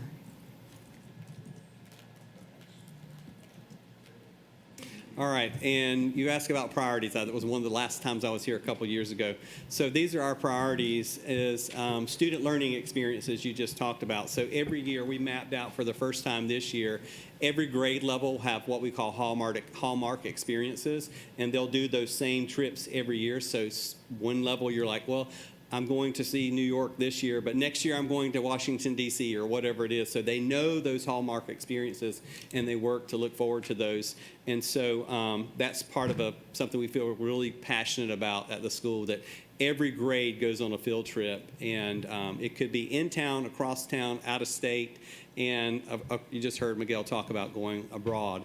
And to all of our parents that may be watching this, our parents have been some of our challenges with getting them to agree to let their children go and stay overnight with our staff and want to sneak into the hotel room we're staying in or schedule a room or get a room where we're staying. And so we don't tell them now where we're going. And so it's been really fun to see that happen and see that progression with parents when they'll allow their 5th grader to go to Kennedy Space Center and spend the night. But I've got middle school parents and I've got high school parents that are just as stressed as some of the elementary school children's parents going to trips. And then our priority is also teacher development and recruitment and retention. That should have left retention on there. It's very important for us to have high quality teachers in the classroom. And then we are looking to enroll and expand. We are landlocked where we are, and anything we want to do outside of our building, we have to go somewhere. I'll talk about that in a little bit. And then we are looking, state accountability measures is not what's driving us. We're trying to do that. Of course, we're going to be sensitive to that, but we're looking to develop our children and our students way beyond just state assessments. And you heard that talking about the experiential learning and going places and seeing things outside of the community is very helpful. And then post-secondary preparedness, I'll let you talk with the students about what their plans are after graduation, but every student has a pathway and a parachute. So you may have the best path laid out for you. You're going to X, Y, Z. And then something happens, life happens, you don't go. You can have a full ride to the college of your dreams. Something happens. What's your parachute? So everybody has to have a parachute and a pathway when you leave Savannah Classical. So, you'll have choices of what you want to do when you graduate. And then our facility improvement, we're looking to always upgrade our facility, make some improvement. We do have plans for growth. And then heard me talk a little bit about problems with, we do not have any fields. We're on the east side of Savannah in a residential neighborhood on a very busy street. And we have one gym for a pre-K through 12th grade campus. So we're pretty busy in our footprint, and we make it work with different things. In this image, it is two of our third grade students who are going to the Okefenokee Swamp. I'm not too sure on why, but I will say that it must have been a very good experience for them. All right, and then challenges, quality of teacher applicants. I'm sure you know as well as everybody else that's looking for teachers. The pipeline is no more. It's not even a drip anymore. So we've got to do something to incentivize people to be teachers. And we try to do that with benefits, salary, feel-good place to be. That's just a challenge for us to find high-quality teacher applicants. And then facility costs and improvements. I'd like to point out, thank you for all the work this board did to include charters in the upcoming SPLOST. Thank you for that. That helps relieve a great pressure on us when that rolls out and happens, and I thank you for that. Thanks for that unanimous support on that when you voted. And then it is a challenge to find competent vendors. So anywhere from a custodial contracted service to the school nutrition contracted service to someone that would just help you with any kind of business services. It's difficult to find some competent vendor supports out there to kind of lighten the load of school operations. So that's a challenge for us. And then growth of programs. Like I said, we're in a fixed building with not a lot of space outside. And then again, a challenge with it is a goal to grow our performance and athletic programs, but it's also a challenge to do that in the current footprint that we have. In that image you guys see there, right there, is our second graders enjoying an amazing trip to the zoo, Jacksonville Zoo, to not only broaden their knowledge about the animals, but also broaden their knowledge about how they live and how they incorporate in our environment. All right, and then this is just a visual. I'm not going to go through all of that, but these are things we put around our school. So over the last couple of years, we've gotten some recognition at the school from various agencies. I just give that to you. And then some quick facts. So whenever we take people on a tour or people ask about Savannah Classical, these are some quick facts that are visuals people look at. Some people like visuals. Some people like it listed out. So we have it both, and we'll give it to you either way when you come to visit and want to learn about us. Down on the bottom right, just to remind you, we do have a house system, and that helps us with our developing students' character education, where they're all in a house. They can tell you which house they're in and house competitions. And down at the bottom is our core virtues that we talk about in our school. We have virtue chant every morning, and this month's virtue is courage. So we talk about that with our classes, and we're looking for students that are exhibiting courage, particularly this assessment season. All right, let's talk about photos, and then I'll answer some questions. So I'll go first. So on the very left, you see all of the 10th grade students going on a college tour trip, meaning that we went outside of our school to go to, I believe, Milledgeville to tour colleges. A few of them that we went to was Oxford of Emory, Georgia College, and Mercer. The second photo you see there is our 5th grade class going to Kennedy Space Center to learn all the stuff they can learn on that trip. The third image that you see is another photo of our 3rd grade class at the Okefenokee Swamp Park. And that last photo is of our string classes. Our strings classes go from 4th grade all the way up to freshman year of high school. And I very much appreciate our strings class. It very much taught me how to perform in front of a crowd. It helped me out with my courage for that. And it also helped me, sorry, I'm blanking on words, show my creative side in a calmer perspective than what I'm used to. A few things that I appreciate about this school is also the strings program. I have played violin and cello for a few semesters here at Savannah Classical, and we have gone, I've heard that some students have actually gone out to perform. We have a quintet, I believe, that have actually gone out, performed. We performed several seasonal performances for our school. Another thing that I appreciate was the college trip, because I actually want to go to a college that we went and toured to. So I really do appreciate that. And real quick, Miguel is the senior, and he came to us in his freshman year, and Janelle is coming to us, and she's in 10th grade, and she's been at Savannah Classical for 10 years. So we'll answer any questions you may have, whether it's for me or for the students. Okay, Dr. Brinkman?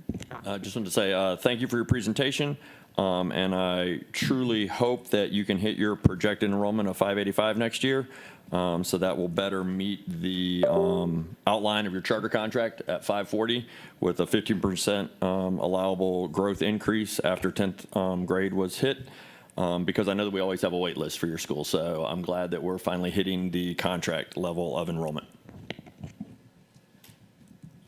Oh, I'm sorry, Howard Hall. Yes, thank you for your presentation. I enjoyed your students. Good job. Your content mastery scores are very impressive, and I congratulate you and the job that you're doing at Savannah Classical. However, we do know that when you have a high average in content mastery, closing the gap can be a little challenging. So what strategies are you implementing for your middle grade area with that closing the gap score? So last year, middle school did have a decrease in closing the gaps from the previous year. Usually, we pretty have a high closing gaps as well. We just don't have any indicators in that. Part of that is the intention of growing from the bottom up. So we brought in middle school students last year that had not been with us for a while, or had not been with us at all. And so that was a challenge for us, but we have things in place, and students can talk to you about Spartan Hour and tutoring and things like that we do. So within the school day, we have an hour that students are scheduled based on their needs. It's the last hour of the day. Part of our charters have an extended day. And so if you're a student who's doing everything you need to do and you don't need any academic supports, then you may be scheduled to do something with our culinary arts teacher in the lab, or you may can go to the art teacher or the computer science lab.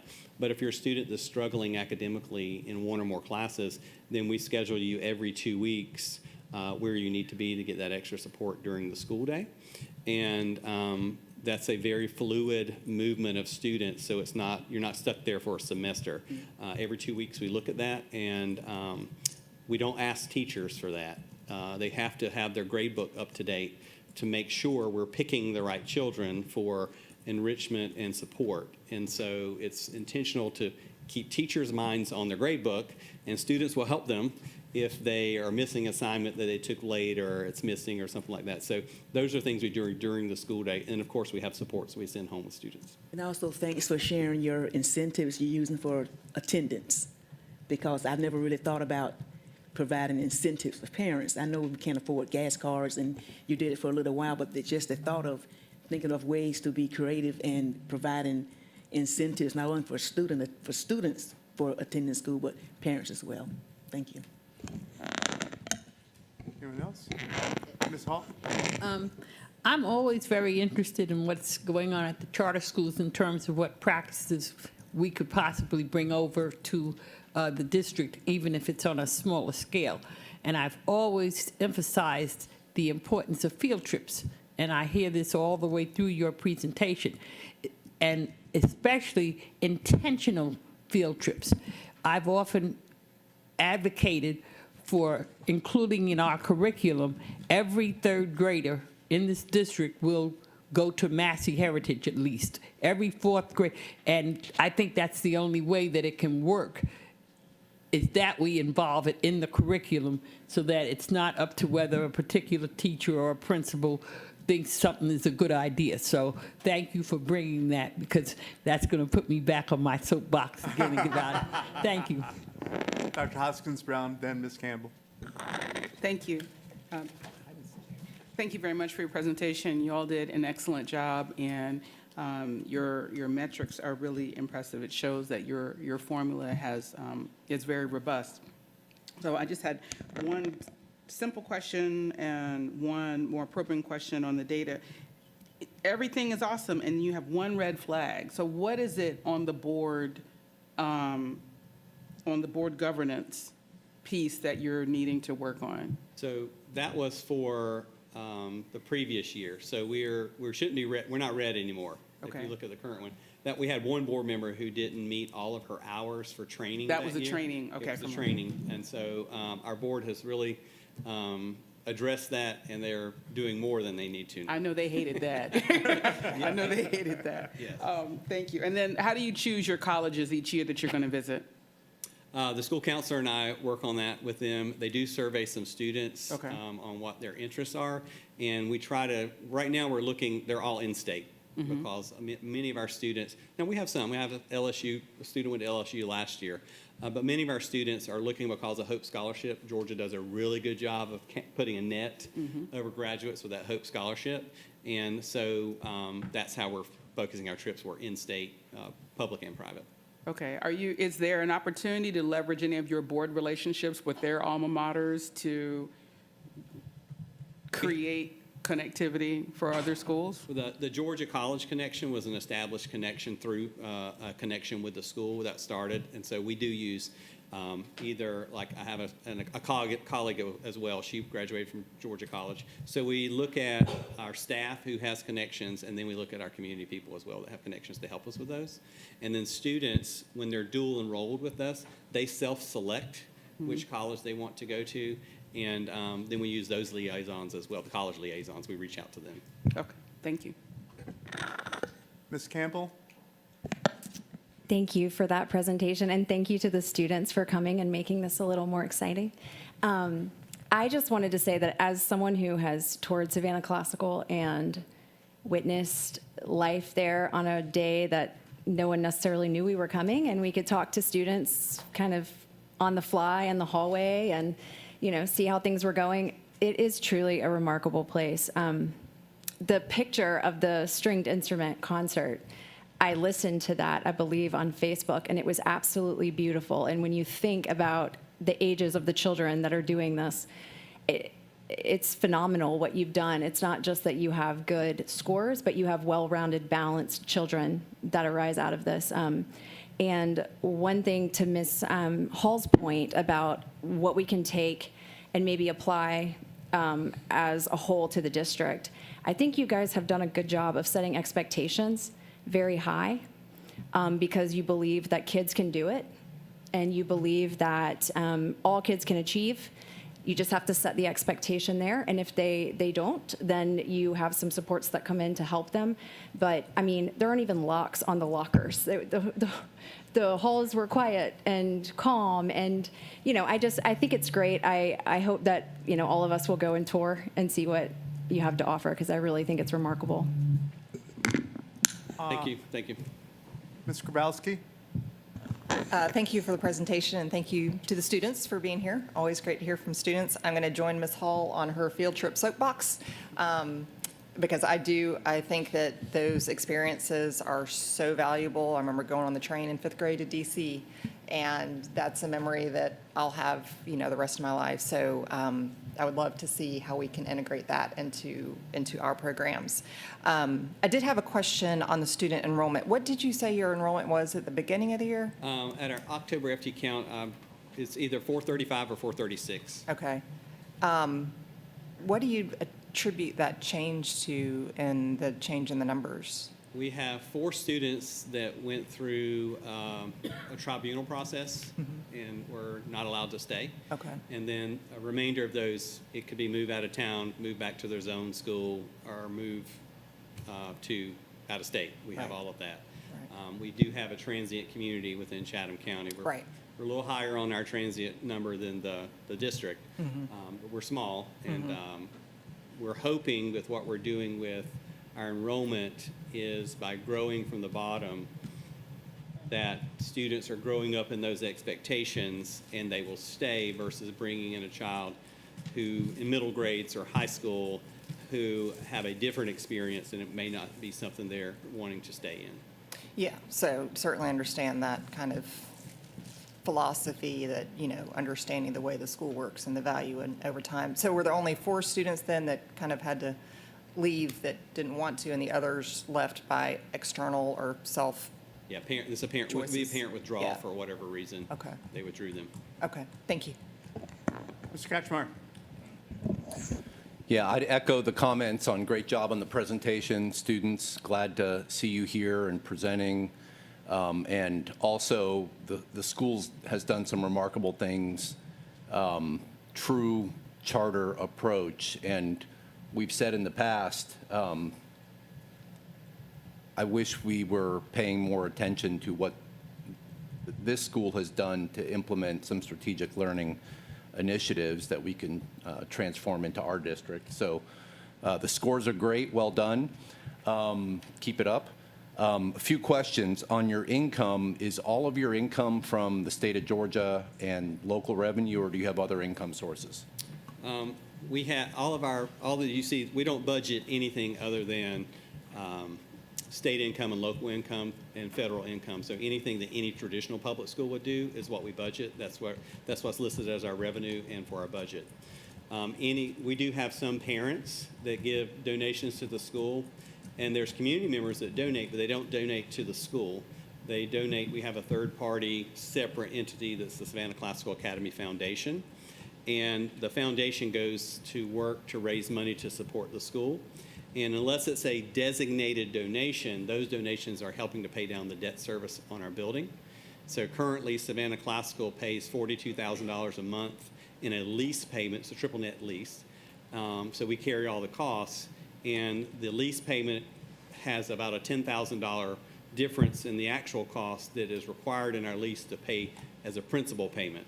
So anything that the foundation is raising, unless it's a designated gift, goes to pay down our debt on our current building. The foundation also gives, like our seniors, they contribute to our senior trip to help pay for that, a portion of that. And then if we have any community grants, like the Hodge Foundation gave us a grant to help us renovate our playground. So we have a Hodge grant expenditure that we will spend this summer.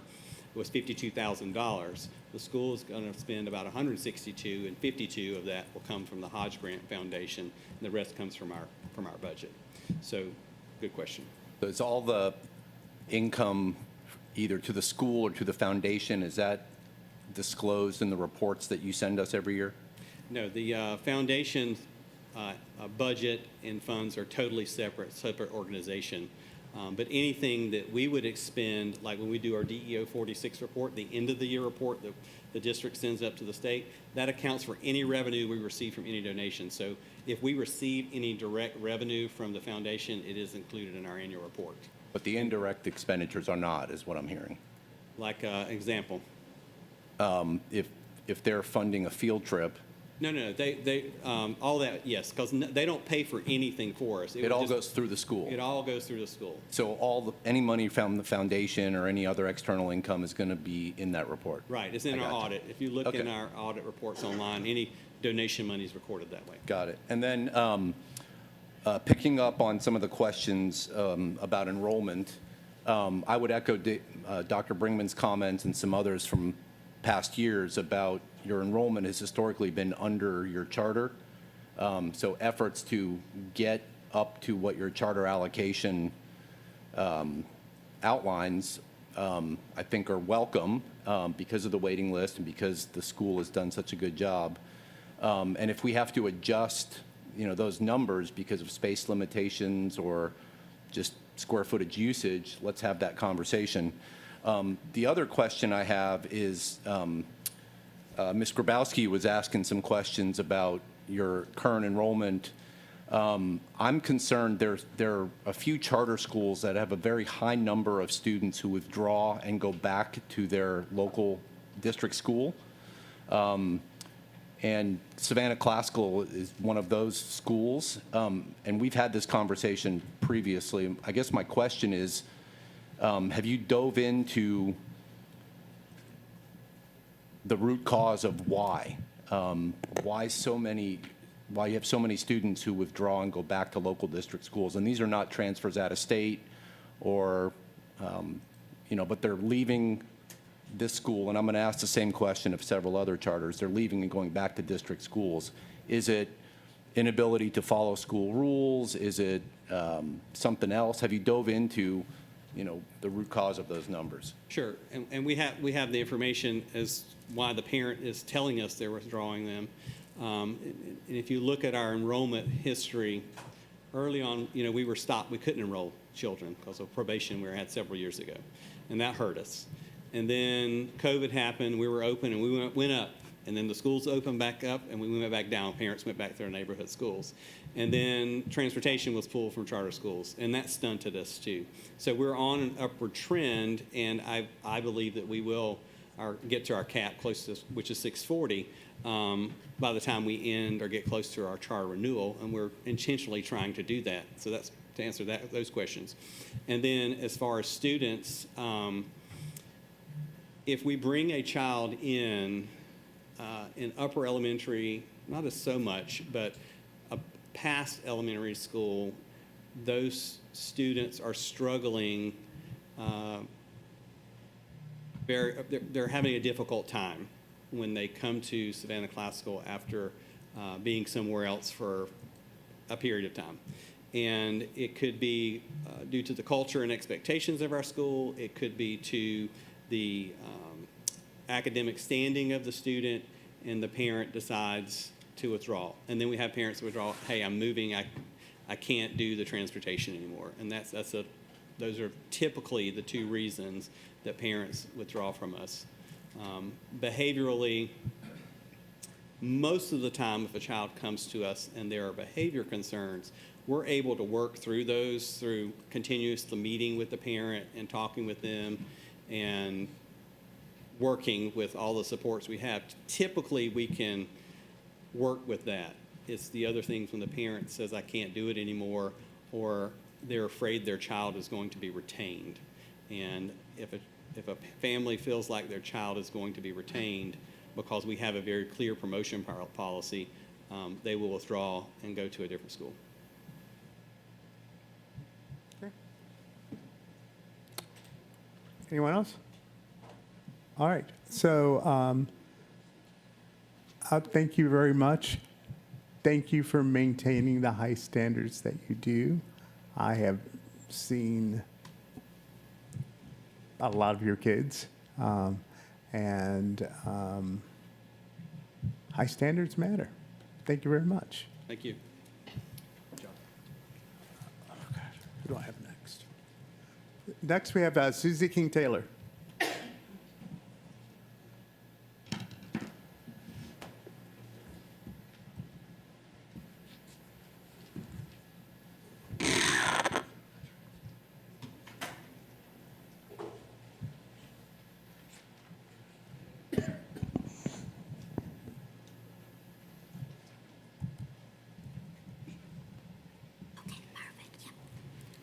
Good afternoon. I'm not sure what time it is. It's been a while. Good afternoon. I am Dr. Yanis Medina, School Director at Susie King Taylor Community School. So this is just a snapshot of our academic performance for this year. We did share our iReady data with you. We did see substantial growth. 71% of our scholars met their end of year growth target this year, and so that was really phenomenal to see. This is broken down by reading. So winter is the light blue, and then in spring is the darker blue. So you can see where we saw significant increases in certain grade levels, and we were really, really proud of them for that, and as well in math. Strategies and interventions that we have put in place. We have continued our free room, our positive climate and culture. We've increased rigor and expectations. And then we have a lot of celebrations and recognitions for student achievement throughout the month and weekly.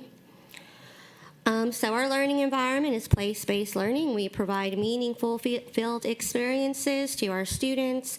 And so field trips, we call them field experiences, are required at least a minimum of one a month, but the more the better. And we are a peaceful school, so we provide our scholars with skills and strategies that assist them in regulating their emotions, building effective relationships, and restoring the environment. So this is our scholar enrollment, 277. Our scholar attendance when I did this was at 94%, and that's the average between the whole school. Our middle school grades, 6th through 8th, is trending at 97, 98%. We only had 6 major incidents this year. 94% is our free and reduced lunch, and 32% of our scholars have an IEP, and 9% of our student population is gifted. We are current on TEKS and LEAKS. We do have a few special education educator vacancies, and then our financial management, we did have a finding of a collateral deposit, and then our ending fund balance is at 29%. Our board has not changed, so these are the same board members that we have had consistently.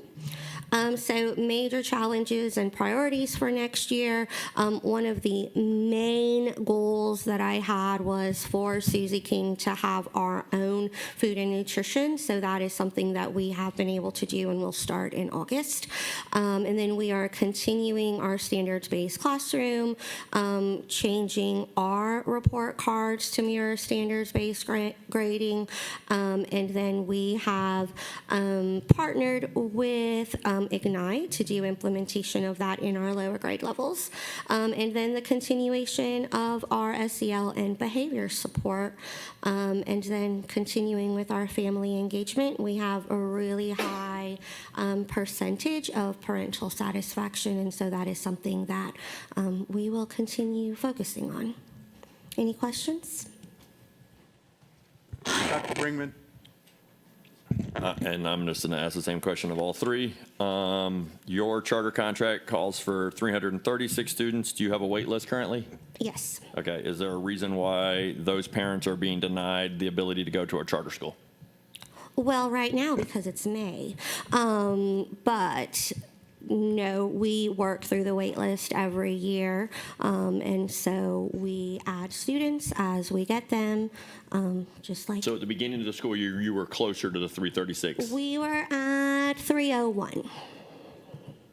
Okay. Yes, and next year we are at, our target is 331. Okay, thank you. No problem. Okay, Ms. Campbell, then. Ms. Campbell, go ahead.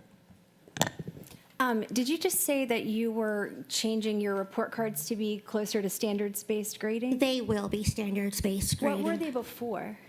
Traditional grades. Okay. So what does that look like? So instead of the scholars getting A, B, C, D, E, F, or a numerical grade, they will have 4, 3, 2, and 1 to measure their effectiveness. The reason for that is because the state requires that we use standards-based classrooms. So it makes sense that their grading system and what the parents see reflect what's happening in the classroom. It kind of takes out the bias of a report card grade and what teachers, perceive as how I'm going to grade this. And so it's really just taking the standards. Have they mastered it? Have they not? What are we doing to correct that? Okay, thank you. No problem. Mr. Ketchmar? Yeah, good morning. Good morning.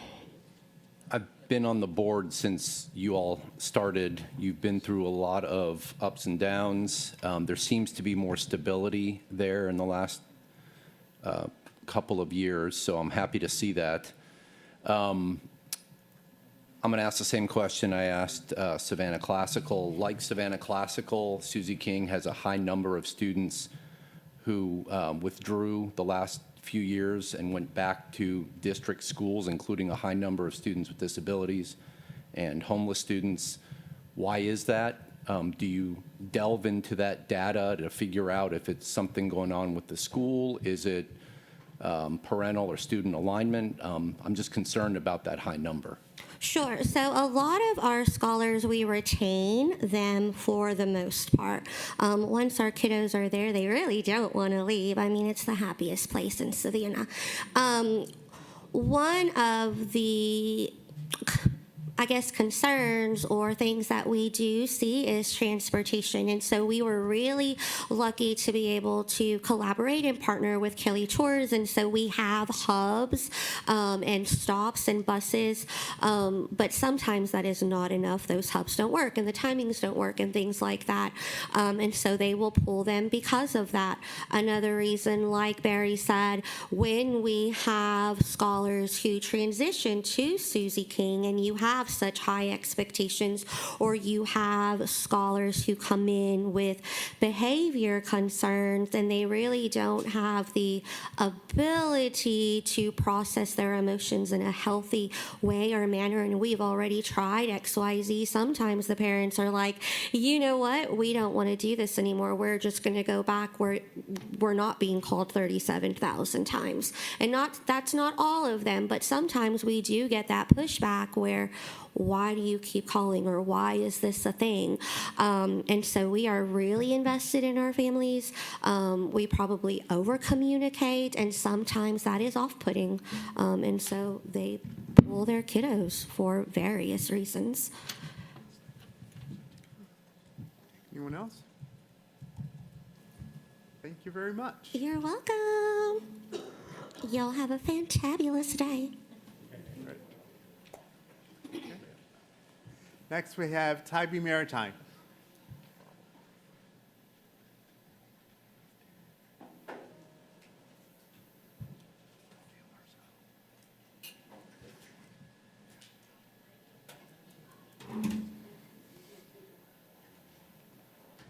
Good afternoon, everyone. I know I'm standing between you and probably a well-deserved lunch break, so I'm going to make this pretty quick. We're just going to talk a little bit about academic performance. I know you guys have seen the Chevron report, so I'm happy to respond to any of the questions about that. Our learning environment, how we're doing operationally, HR, what's happened with board governance and how we're changing some of that, and just overall next steps for TEMA.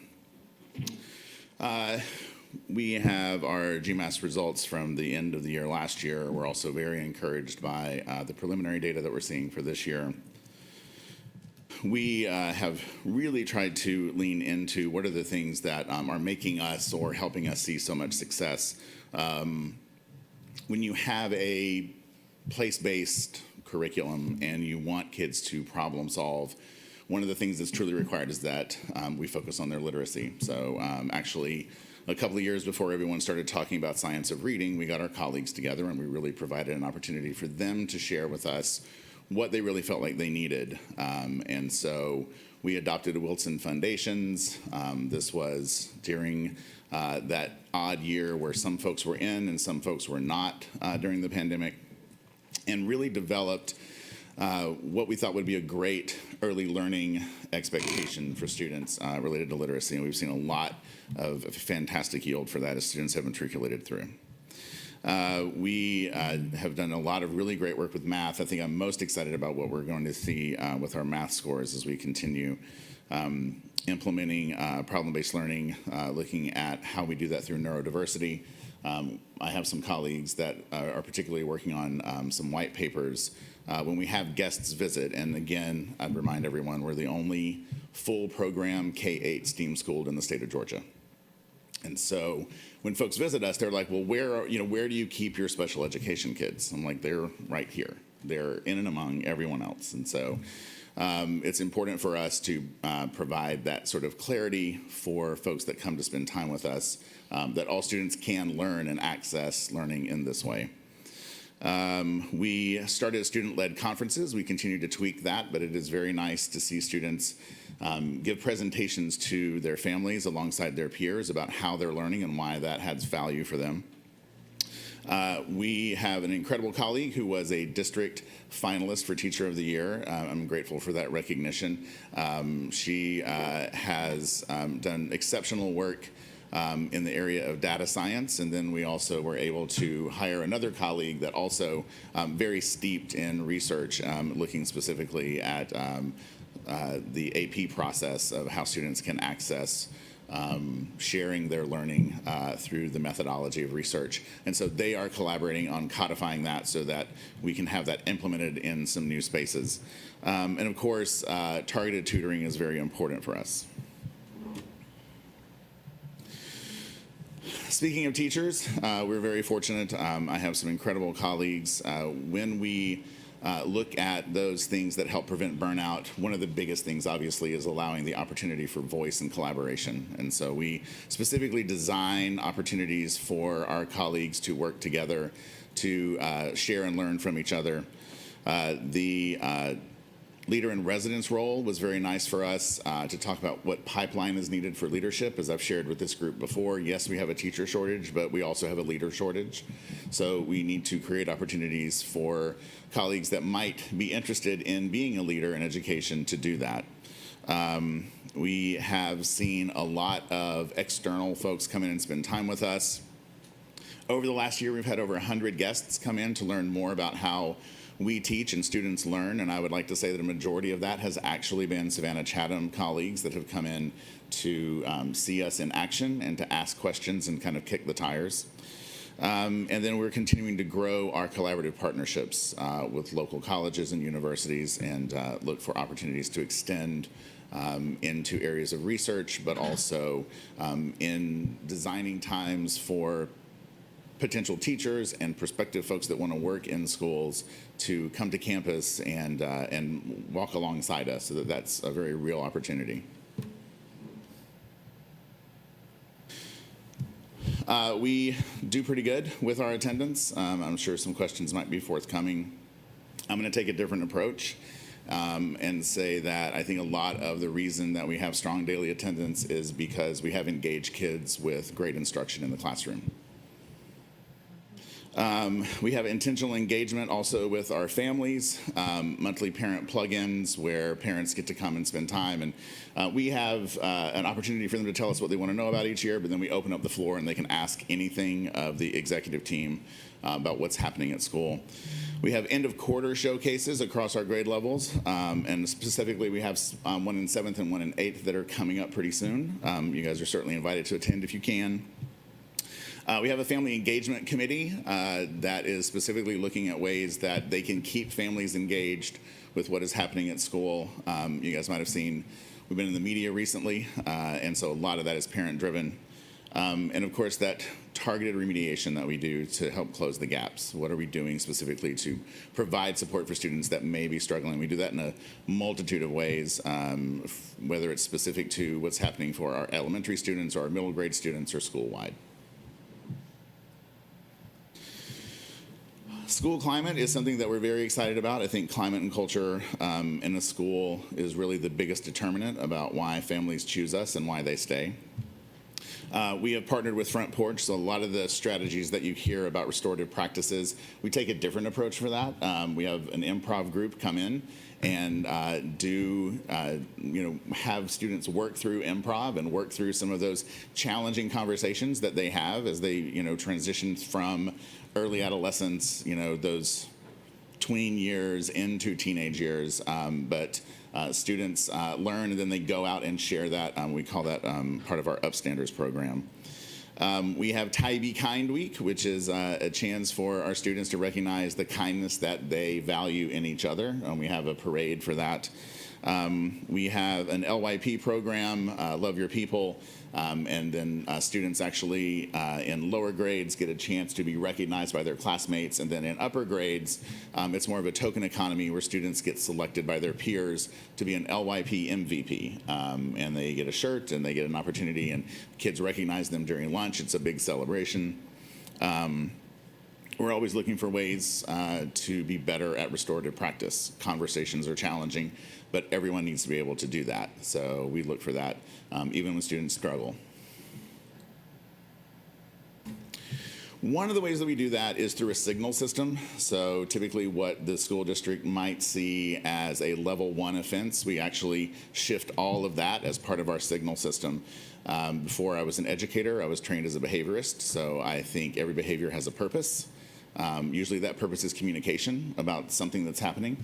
And so it's an opportunity for kids to know that we're noticing and recognizing that behavior, and we use signals as a communication tool.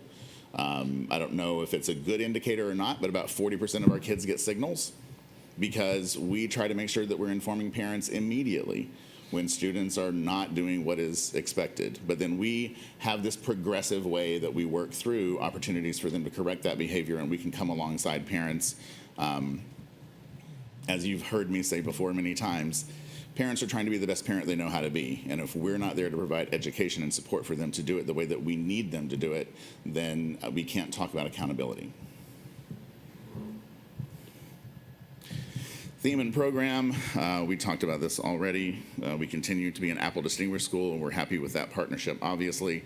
But it's also really nice for the recognition of what our students do culturally and through STEM and STEAM education. Our enrollment, we have a wait list. We have a wait list every year.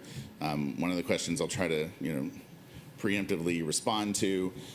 Some of the reasons that we're not right at 450 is space limitations and just programmatically what we're looking at. We only have 18 students in our kindergarten class, but we maintain pretty close to that 450 each year.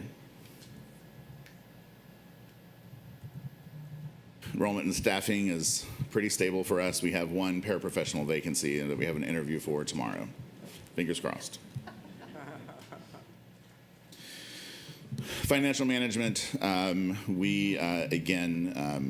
fiscal stewardship is obviously very important for us, especially when you're thinking about the potential of facilities. But we're able to do that looking even at some additional operational costs, such as providing bus transportation to the island. We have continued to try to build on a culture of philanthropy. For the last couple of years, we have really seen a lot of improvement in that, where it's we had a fishing tournament. Fishing was terrible that day, but for the most part, the tournament itself was really nice. But try to leverage what our community cares about as opportunities to give. Our board is listed. It's currently a 14-person board. But we are just actually approved new bylaws at the last board meeting. So we're actually shifting down. The goal will be to have a maximum numbers of 11 instead of the 14. We also added into the bylaws that parents will be less than the majority of the board. We added term limits because that hadn't existed before. We really substantiated the attendance requirements for board members and a slate process for officers and new membership. Challenges and priorities remain the same. You've heard us all talk about the gift that transportation can be and the barrier that it can be if it's not present. We just ran another transportation lottery, and of all the students that we were able to seat, 74 students still needed a bus. And we definitely have had students, Mr. Kachmar is going to remind me that he's told me this before. What's the actual number, Mr. Ulrich? But anecdotally, I can tell you parents share that transportation becomes a problem for them. Driving from Port Wentworth every day to Tybee is something that one family with 4 children did for 3 years, and they just couldn't do it anymore. And I completely understand that, but we were never able to provide the opportunity for them to get onto the bus with all 4 kids. So, and facilities. Once again, I don't know if you've heard recently, facilities for Tybee Maritime Academy has been an ongoing work in progress. We're still working on that. I do feel like we've had a lot of activity lately from our parents and community members. We're continuing to work on those relationships and investigating every opportunity that we see, as well as trying to create some other backup options if that doesn't materialize. Any questions? Anyone? Oh, I'm sorry. Yeah.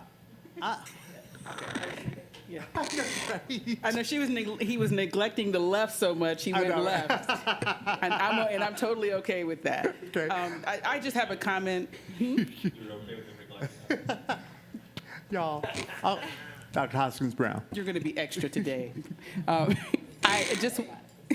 just want to make a comment. I admire the accomplishments that you've had, and I understand the challenges that you're communicating. One of the things that I thought was really, really cool was the signaling system. I think that that's something that can be borrowed by other schools. I mean, if a young person has an IEP, there are all kinds of ways that they can communicate that I'm having an issue, and they're using a signaling system of some kind.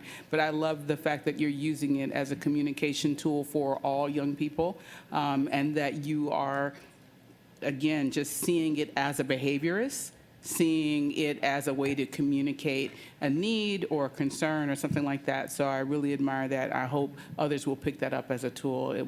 It's really ingenious, and I think it's very forward-thinking and very student-centered.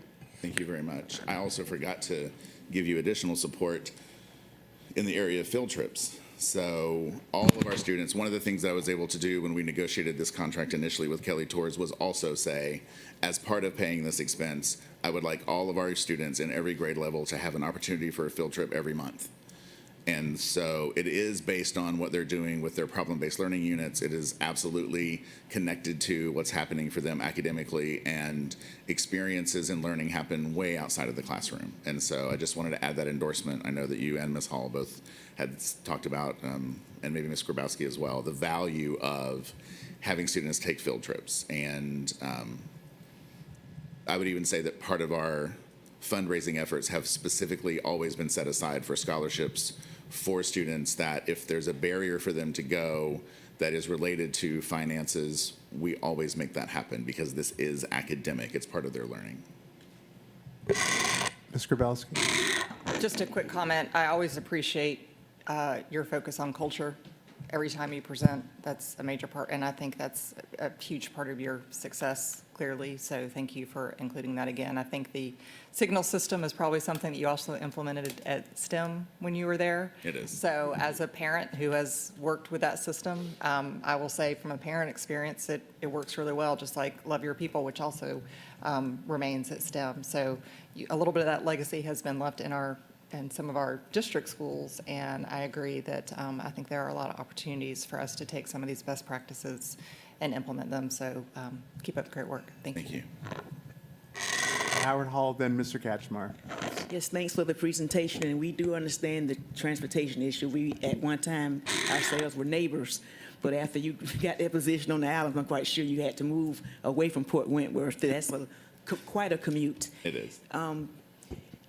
I just have a quick question regarding your percentage, if you would know, of newly enrolled middle schoolers, because I know you're a K-8. Do you have a percentage or a high percentage or a medium percentage of middle school students that are newly enrolled? And I ask that because of the difference with your content mastery score from 85% with elementary and 65 in middle. Just trying to find out whether it's a That is very generous of you, but no, these are our kids. We need to get better. Sixth grade is a tough transition for everyone, and content-wise, as well as just the way that students engage in their learning. And what our expectations do shift some as they get into middle grades for us. It's very kind to think that it might be because we have new kids, but no, these are our kids. I would say that it's probably, in total, 6th, 7th, and 8th grade, maybe 10% kids come to us, because typically if you arrive at TEMA in kindergarten, you're locked in for 9 years. You're not going anywhere. It's very rare. It is typically either a transportation barrier or something that happens where someone has to move or get orders, or, we have the same mobility things that happen for our families too, but it's pretty low. So I would say maybe 10% come to us in 6th grade, and, maybe even a little less in 7th or 8th. Okay, and I appreciate your outlook on school culture.